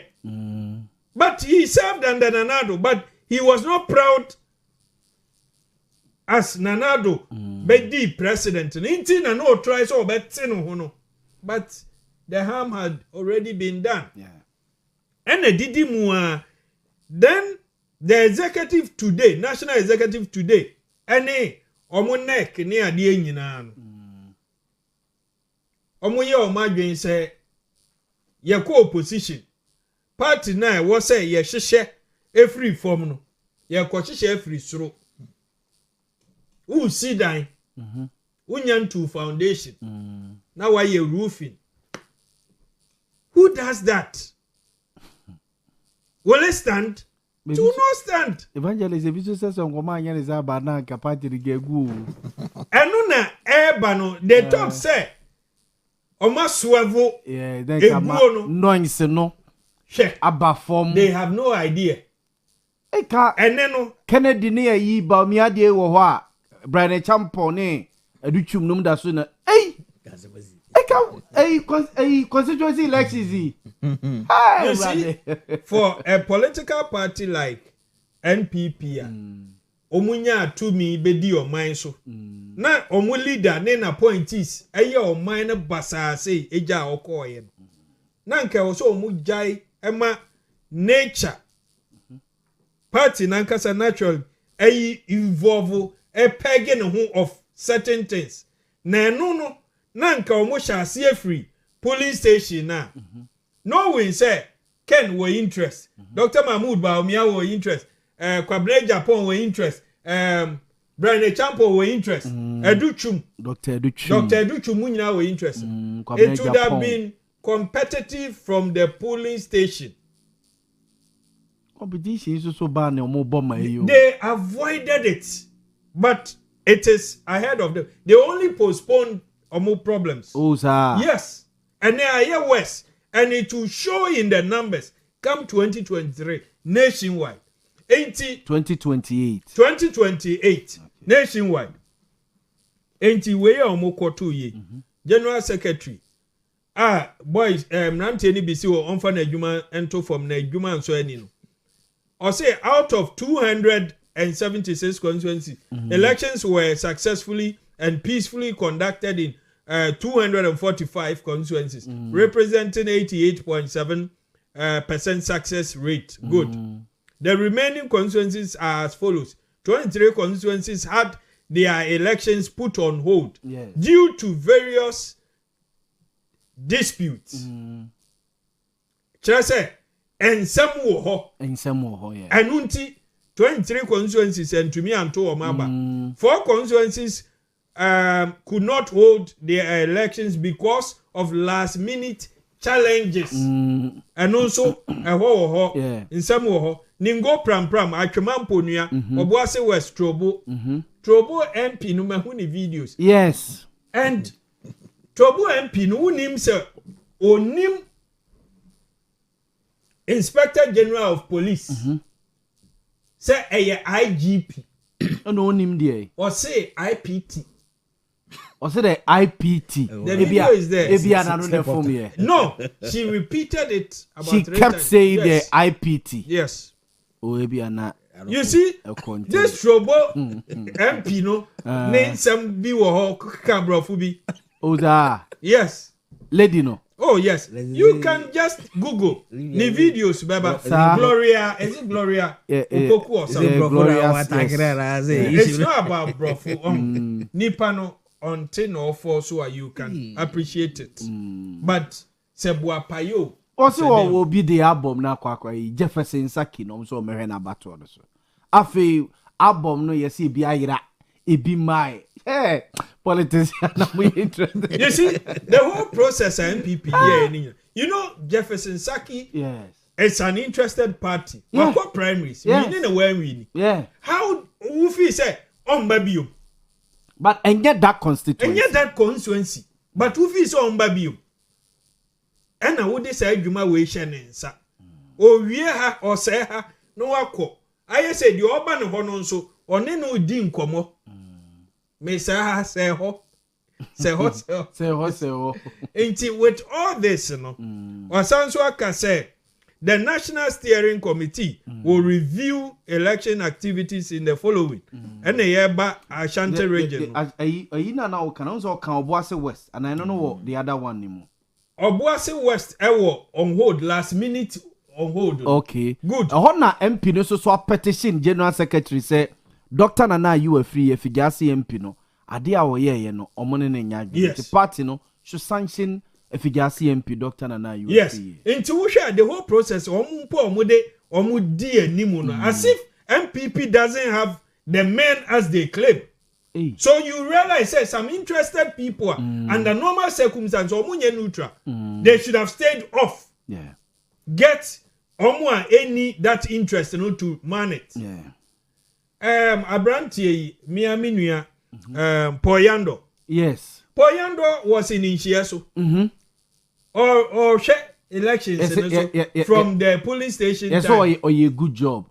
So hona wote and then no semete ha na asumdie won chia so I will say Poyando abebo adwuma won chia so but this same Poyando na call 4 years ago call ejoso call ye wo basa man say wasua de na ko ni chia so is one constituency untumi mese ho I will say this for both political parties MPP ni NDC. Yes. Young the people of Inshiaso, we will not allow it. Okay. And that's not how we conduct ourselves. Inti encheda nyese Poyando na be good work bia o bia no wasua de na no ejoso de no koye no ejoso near dia toto hu. Inti how they will improve it. I see say you won't let me give it to him.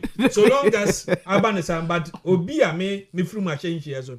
I'm saying say eye Inshiaso Poyando campaign is a man for to Abamano.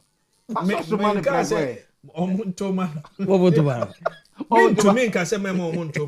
say me be Paul as a topic made to me break it down things. Yes, okay, Matthias, but only have for us to do give this. Me maybe me we have 5 minutes na me shada nya Paul as a topic me we are na makani ebesi akiro Debi to wa hade anka be makwan nyame mu abotre mpacho Paul Belusu. David.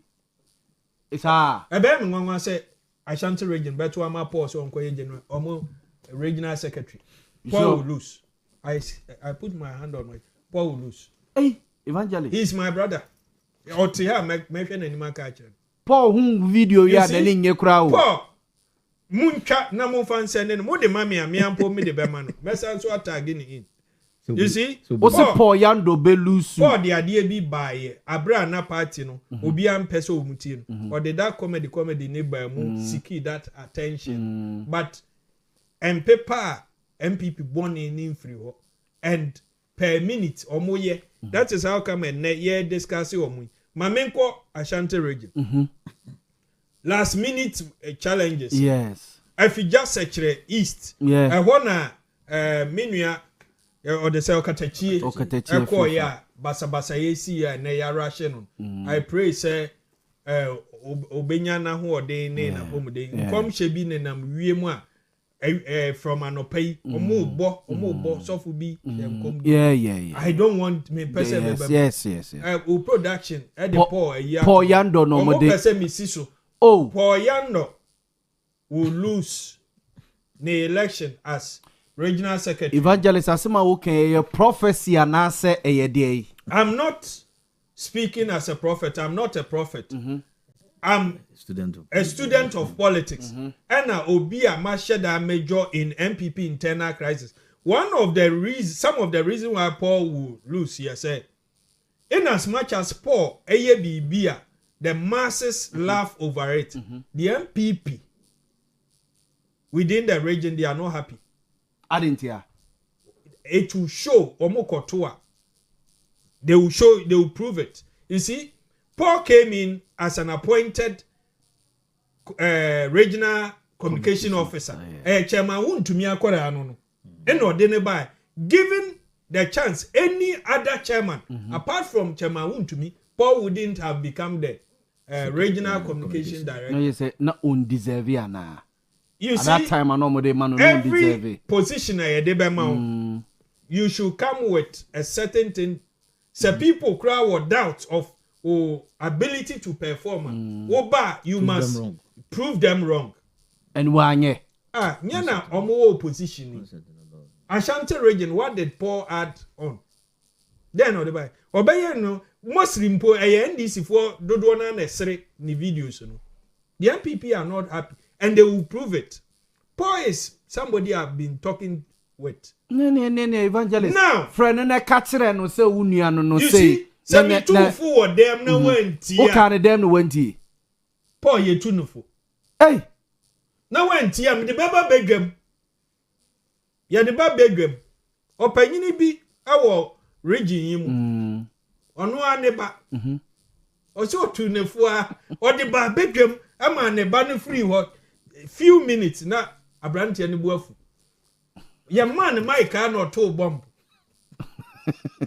adia na opanyini tu no fu ho no o free na so ye ho begina abonti ya no beto evangelist ya ko edim pacho ya nko ye pacho bogi po misremo special why misremo eno se ope secretary eno no omuhu adia obetumi aye as secretary but the why no e bi de ho ebufuo be entoma no okay Ashanti region MPP Afija basabasa esio adansi asokwa basabasa esio Asante Achem Central eho na obo mehu ye huhu ewo de be eho na Asante Achem Central ye konongo eho na Kofi Ofosun Kansa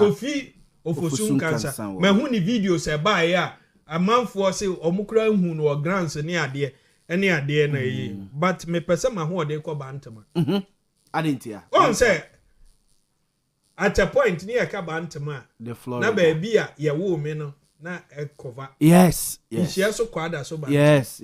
Now, any student of history, oko UP days na ba Kwame Nkrumah time near there. Bantama played a very crucial role in the UP any MPP formation near there. The history is there, and they drew baby cry. Opinion be by say Yamaninya flag bearer of the MPP because ne papa and a two and a mombi yen shaso near two abamano ne papa ne to me challenge Nkrumah near the oba or man fino and to amano onna na de body kogu trade ministry enti Bantama unique. No, a Greek ministry. No, a Greek minister. Ni ese body why thing. A Greek minister body for good ministry. Oh, was it encourage be a boy there. Wafre e figase ne. Eh, body brother. O tu to bi ma omo. Sanomo we ka obi o. And ma causes a massive loss no. But ya share bibia nya den free mass of mine. Ye the positions in ma and go for just like that. Wabra yentiase. Hey, that time yes. Papa na Greek Owia okuta PhD. The whole Ghana, the whole Ashanti. The BOT. The whole Ashanti. Baby I will kafa na men pesa obeko ho no say e ba no say intellect ne. It's not about do. Enya krata so dey. Ye dey amount. Debi uye say no. And I make sure adwene so say debi uko ho dey a papa no de ne CV2 anim sisi a o ya beka se president kura ye fama no Libya enye CV asabra mi ka o confirm o instead of CV we be say yes see asante reje ha politics no a na du ba bia wura mu asante reje ha asante reje ha say no hefa pa na bode e wo pa enye asante achem di hono mo no ndi se o resource wo mo a enke de na nya no de ka be se bi concurrence amamfo ntuto bi no what ya ba ye Rastaman true enti bantuman sama ye ken ne ekofa mentem ho ase ba ye ahyasia no ye omukọ into that election crown na omo chairman fifi ene MP asenso ewo that wantwi ni ade asenso aye na dwen se obetu fifi any idea. Meanwhile, I say fifi so na kofa and so by ne sa no man all that ene oma folly of it was Bantman who say a branty be out on who are okra kosu ane shinap o bodua MPP need your body but bodua sesia no mo bodua but is bodua bodu nkudipa so is obodi area one a check it. No, Montie so biawu. Into bia mabo bia no. Montie so biawu diwe ya na. Omudi abonu tumi bia. Ezu kosia de du okra no mano a. Bia no. Ne hu free camera no onwane no di. Inti we saw all that. Saturday no ye hu said there was a disruption. Omuko say no ma cultural center. We omu papers no omu say no mubu tables ne nkonya. With all that on Sunday, omukoye. Enti, I don't know what steps are party no ebe teki. Senior wokai omo just 4 weeks. No more call regional elections in here. Inti time ombenya sort sa problems in here. Emma Justin say there's a percentage omo edeshe. Inti likely say some crofo no so man to me. And the omasem na we are looking at the percentage ombe to me akọ without them inti omunfa nche omutrim senior inshia so I'm free omo largely omo to ye but I saw something ni owi ni chairman no owusu bempa unim no. Yes, I've seen him around. But onyame yonko. Or threat mamu in shares. Or on your threats. I didn't hear. You push him ako angle be a one share meka. Any impact. You see, omu campaign no. Omu campaign e koson. Me peke say oye under investigation. Oye link to Chairman to me. You can find out. Or link to Chairman. It's umbachinana.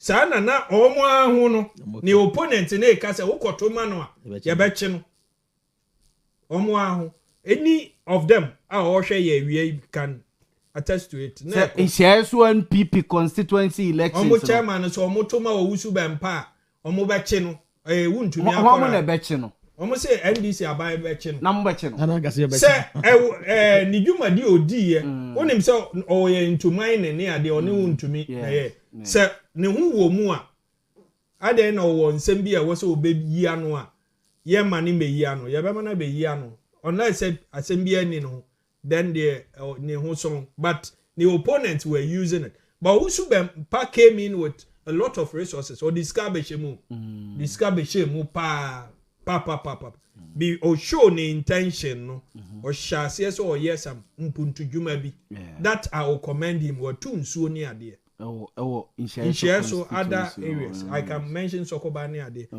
the list is there inti okobe bia it was his message so unyam be di chairman some of the young delegates no crowd the boys ni bi ko America ni ade oh yes and kakra da no o si mu ache o ye ya che and but also on your threat mamo so NDC for me makase say NDC ye tutu ye no ma yi we can take the seat from MPP won share so it mo two sticker sticker and MPP for na na betu no that is where I'm coming to the omo I call secretary no Owusu Bempa team no ewini most of them if not 100% Yes, omo ko race na no my team. Ordinary team nanam.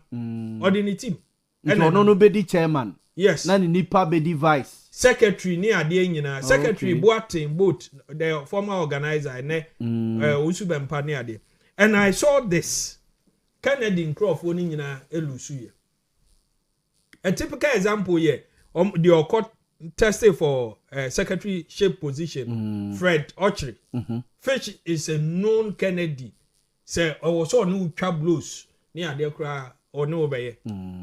And Fish lost. Onya 406 as against 948. I have the okay. So there's that overall way saying say, Omo we need to do na ye ba me Crawford. Kennedy Crawford na contest ye nyina. Evangelist so to ko race bi ko lusu. Now we deep inside you. Unim say na lusu ana obelu. Lusu ana obelu. Any of ade bi also tum say ade we dey yesi me.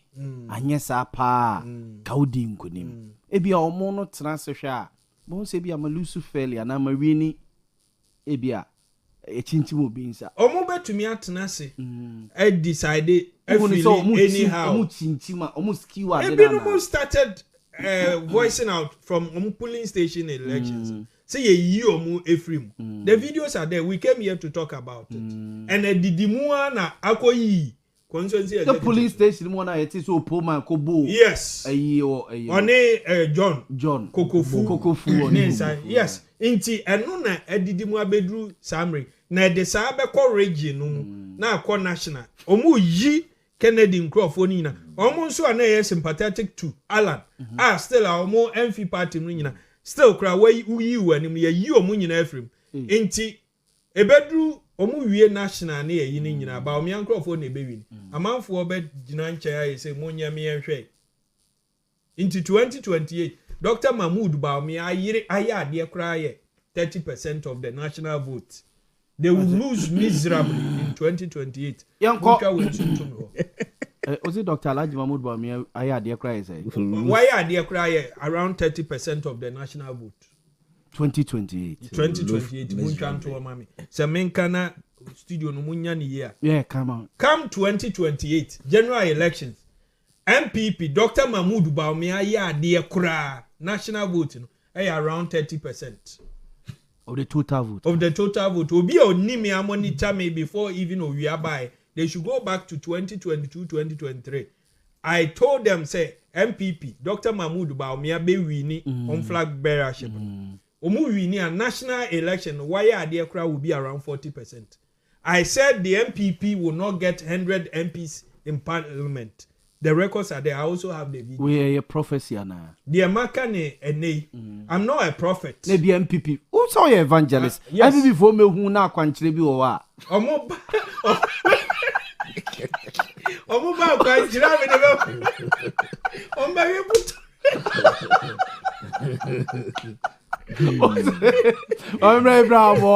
Abraham, after 2 days of national cleanup exercise, a man for fee say, what's next? What's next? Mate say nipa bebre kasa. There's this conversation at Ura Kofi Bentel. Ekokoye say, oman bia what tumpon we developing no. And your communal labor and a omo edi omo huni. Ni mum ye de ejuma ye de igivi men kan say ye de ejuma se nipa bi nsa. No ma ye amia wanye ni ya ya sechira ka kira na se mra ene di dance ye be say communal labor. Anope me kai say yeni Mr. Amo edi nkomo say Friday na Ghana ya anya adwuma no. Ose ye in estimation Ghana lose about 1.2 or 1.5 billion Ghana cedis.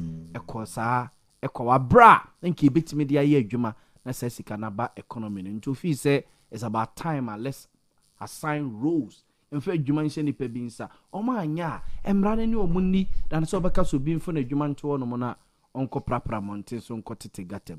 I mean, we there some few minutes now. You can wrap it up. Now, sorry. And officially, Omatu Yenkrase Yana, so Ephraim. A man for so bompa say ne succession plan. No, and I say the poor bedina dieno and your boko dagbon and an important with it. Yen can immune mum na kakra cry and fast. Okay, there. I'm in front of currency. Libya. And yet one day need the emwa. But and you be one say him for no. Omo da so ho. Omo mu trans ase. Ensuo mu asase e de ma ye ntimafuo eto no. Omo da so ho. Yeah. E de ba asem ne ye kan de a kire wo mu. Ana afi nso ye ntimafuo nso a ye hu se aha e nsuo mu asase esan se ne bo na ye fonti ne yakwa akoto. De ba asem ne ye so ye de ye kan kire ye. Ye nso so a ensuo to a ne yakogina ho ne yahwie nsuo ye bola e de agum. De ade sanses ben ene wo. We na mama hunu say those days na na town council e wo no e district assemblies no e wo say sande wo mu ye den eba na ye resource wo mu ye wo mu adwuma na afi nzuzu no ye mpatamu ni areas ni nyina no e wo say nya dustbins e den esisi ho wonnam na wonum su a wo de atom se de e wo amaman bi so no e wo say wo mu provide this anoma we nyina e na afi nzuzu regular distillation is was yeah ya distill gutters no so the bia was yeah distill money the every wo and na district engineers any metro engineers no so ye mo kwan no mo ye o madwuma ade ye ma o kwan ade ntia e mo nyoma adwuma so woni da kwadwo mpa e ba bi o mo sisi dan no those days na ho ye twa hwede ho and na nya dan na o mo si wo ho no ye ni district engineers wo yeni metro engineers wo ohini bi ani kromo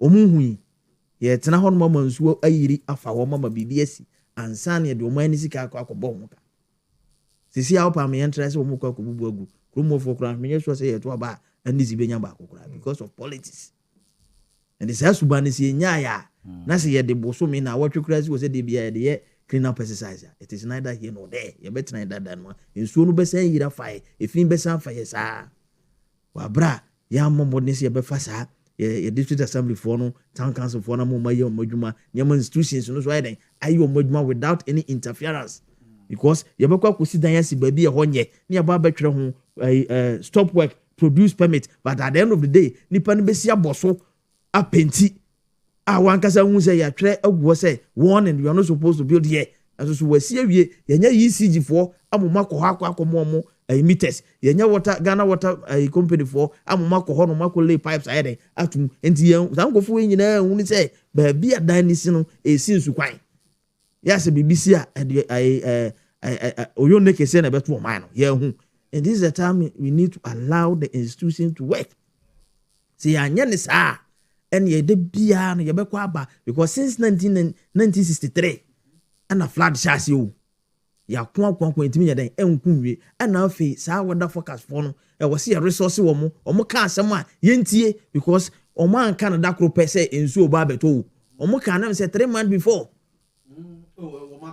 yes o mo ka ya de ba de na ye say ye ni gidi o mu ya ene yengu science institution yengu no because you don't have trust in them think you gidi o mu a I don't think say saade we ye to ye nka beto ye nka ba na wan commercial say so mo ka sa na nka ye gata mu ya sha say ye de etitim senka ye kro kese bia na say kro bia ye serious bia nka ba dada ne penso no nkofo a ye te ministry ma omo as ministry of sanitation no kan kofo gugum now ye ja wo nti ye na we nsu aba na ye sande ne kokose ho no ma ono so be perform abysmal at the end of the day ne predecessor no wa anya hwe ye na amoa o ma no ya anya ne hwe nti ono so ba o ma mebo o ma no so what you say nti say ye tenase na ya nya drastic leaders to take drastic decisions de bia na ye betena dadan mu an ye ho ayeden akire nti sa one day show off na ye ne de sa na my friend is just a show off ya ye bidie but ye wie ye na nsenya akura ye kwotete mu no won se nkrofo se toto ewuragu mu obi kura ate hono mo eche bi age na 9 egu nsu at this time of 21st century nsu na eyifa efin na eyifa anka ne tete no ye nananom mo chichiri kura omunum se ha ye be ye wa ha aha ye beto ye bola egu wa ha aha ye be ye se ene ye ni ba bi kura ye ye kwamu ni ye ye aha ye dwa aha ye dwa aha ye school so what you say aha ye aya sabia dachi dachi ne ye bia to wo se da chimpu ntudwuma bi ba na de ko ho so what you say na nka audio tete no kura na ye say bagimbre no se ka se nsuo yire fo bia na ye chiwade ya na meboa so obi na nipa na etwa kun no na woni madware no widen wakotom no kura no aya asem kese na yetimi tena ho ekubusa ya mamre ya mane ya ni fi se kruno na afom nsuo no na nsuo na yesa ana nipa no kra na bia so aye boni bia sasa bidi na chi ana sa de na akwakosi nanso na 21st century na se nimi nyansa no yetimi ton sanse na ton wa bra ye ni baabi e bedi dwa ye ton sanse na ton wa bra ye ni baabi a enkura be ko school bantama kokoso baabi a public school kra bi ni ho public school e bi ni ho market e bi ni ho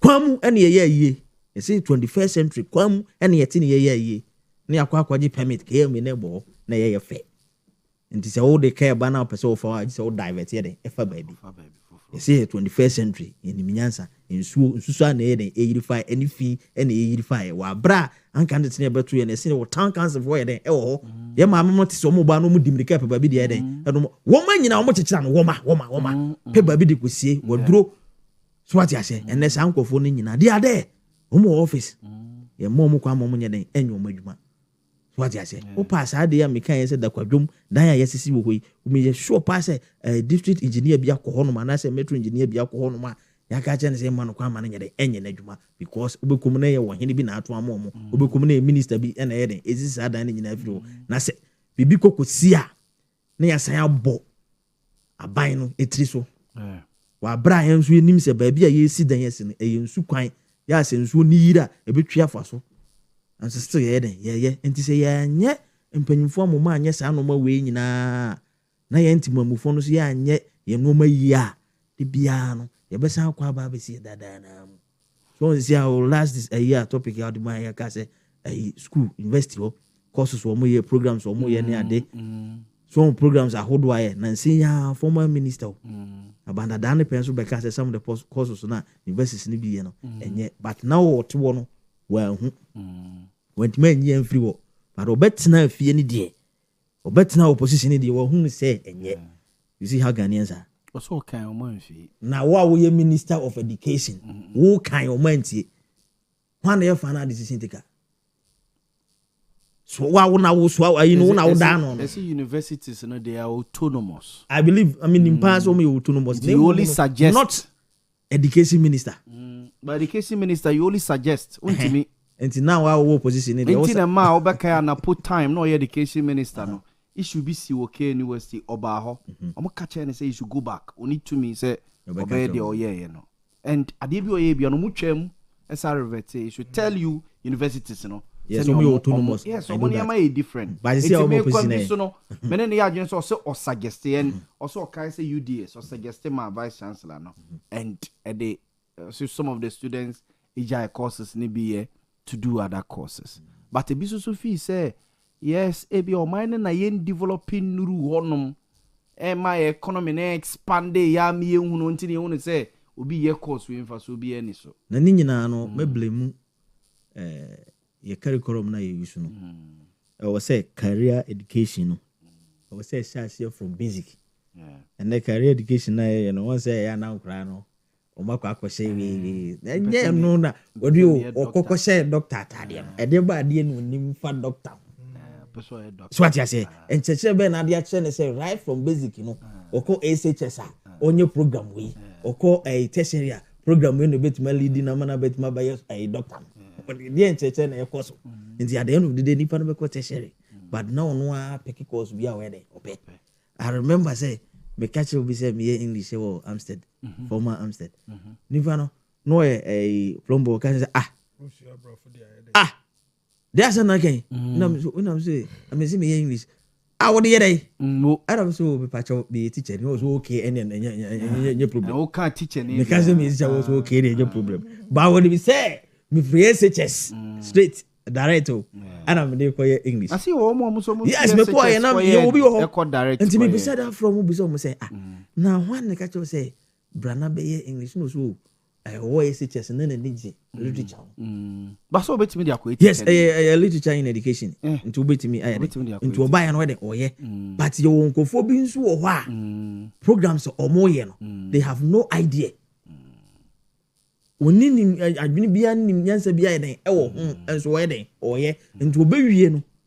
Now about betting if you say when you're money then and yet.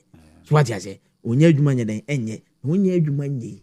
And so no program na wo ye ubekomu na ye wo no mabu ho no wan kasa betimi de inside den aye those days na ye wo JHS no satamana na junior secondary school I remember say na ye technical drawing pre-vocational skills na ye wo center bia ye call technical no what the home science leather work needlework ni sa no mani nyina na ye wo sa no mani nyina ye den e wo ho at least sana do work na ye no so obatem sna tia wan kasa utimi den esi so wa moto mu tia wan kasa utimi isu ene ne do work na ye den ne ye no afesa ha pre technical skills na ye no wo fie na o maame akonwa kura achi ase na ye kutwa utimi de kofa bo na wo de den na wo de abobo so ne ye kire kwan fa so don mota nyina ye practical ene e wan you infuse ni nyina agriculture yes Ghana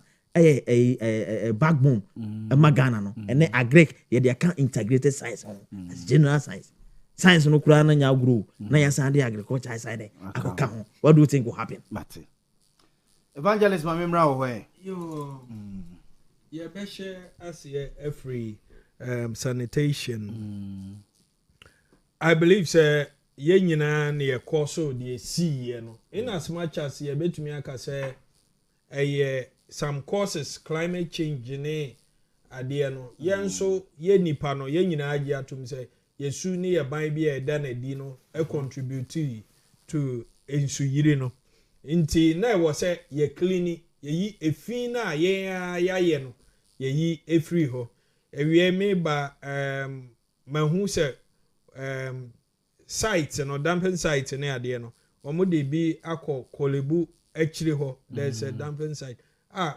omu twae eye bepo omu hwe say ebe go through some sorting ne ade processes ne ade as a country no yanje ntum say o man ye dia we ye see ye nyina na ye ho kan ye wo neighborhood na obi attitude otu nwura gu basa gata ne enkasa emfa ho afi ye hu ade bi Friday clean up exercise na ekoso no some institutions omo frontage gutters were choked but no omo share inside yeah adwuma ema ye hu MPs ni bia na lead omo ye charged Miami nua honorable lady Teresa Rua bank wo kubisaye omo se omo cleaner gutter no nso emu isi nti sensuo ni yire a wo be de wura sa bank office or customers no kura be de about ye nyina ensesa ye suban na de aban ye wo so oye drainage systems gutters ni ade no aban I know say aban be ye ne part nie wo se ye bugu no ebe ye ya but ye mbungu to save millions of people we see ye nipa bebre entumi nko mu fie biem ebinum kra mo se omo ba ho no na insuyiri ma hoda omo etoto odan ne esisi ye ekwan mu ni ade mo besisi a block wo ska no wa pagya ne foundation no enti even though ehwo na nka enyire no wo dan na chiatom enti nsuo no beba begina ho aban will do ne part yen hwe say every month yen san go back to that monthly clean up exercise no President John Dramani Mahama first term na ekoso Abra Mekai Honorable Julius Debra as the local government minister onunso initiate and it should be part of us ehwo de meme yemfa nye politics I saw say General Secretary Justin Kodua UTBC onsi from Nedjuman so any or issue a statement on I think Thursday say even though Saturday Sunday or more elections in ekoso Saturday no they should join and do the cleaning or ya dear into a hono I'm so more I say on tuna hon I will side with them. And Yanko. Okay. Yadisian.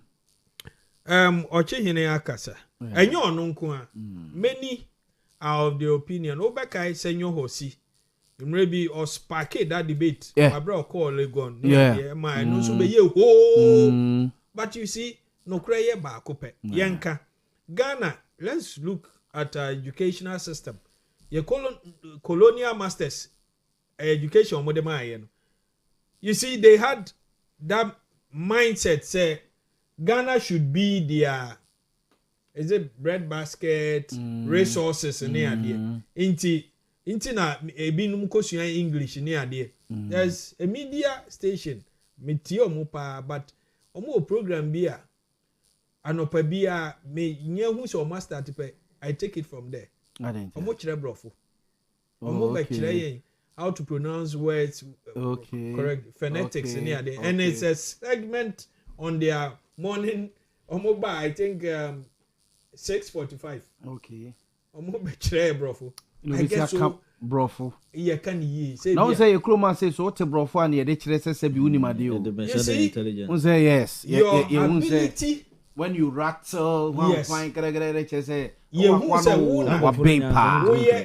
Nyansa. Yeah. Unim nyansa because. Yeah, the sama. Ebi krabe. Yep. Mr. Evangelist. Evangelist.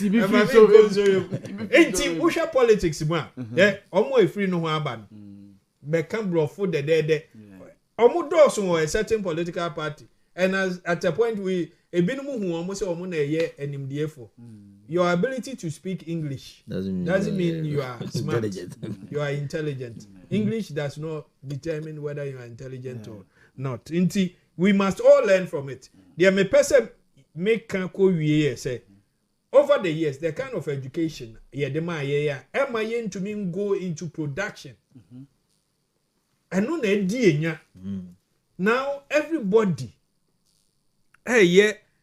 courses beer near there and then the abetomi a law.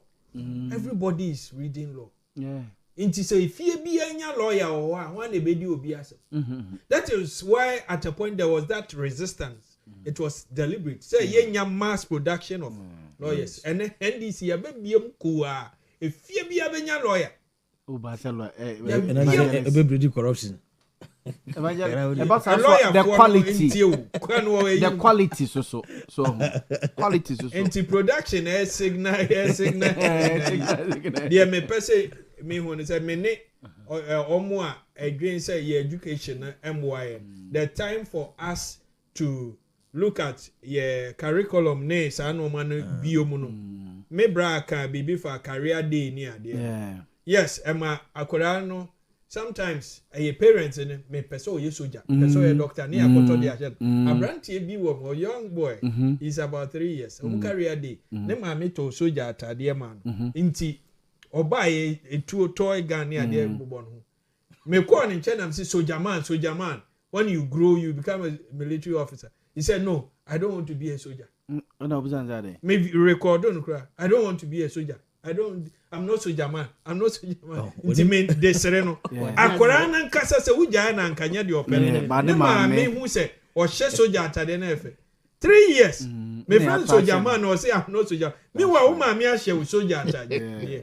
Inti nka free mo from remu no. Yemfa nhye omumu enfree ho. Outside that is how they train omuman. You to be selected mo fra no kra special more education. Unim say presidency US omo a school on that. All the political parties school. There were some exchange program America for nearby. One guy was I need to even track him. Very young or say he's in that institution.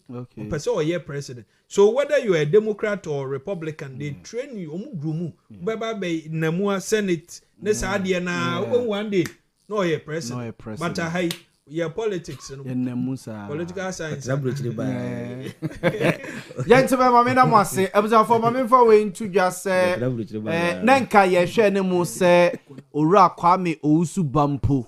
I friend KOB beba be represent NPP o show yi so yantenenka yenim de esie a wantimi ama meka ye ho nti nye bo apaye se bia so ho ye yi omo de afri mu kwame usu bampo a wo ye free chrome communication officer ema NPP no se obejoin yen e show yi so yantenenka yenim de esie nti a wantimi ama nti abusafo momfa enche mote evangelist Richard kwame na pra enka wo ye a communication team member of NDC or ye board member of Good Board Jewelry Motenenka and Abraham Champon so ye part of the UP communication team. Mo yellow amia e wa Sante region on a ye commanding officer. Medin de Yaw Boamah man for friend Libya boga busan for ya namase.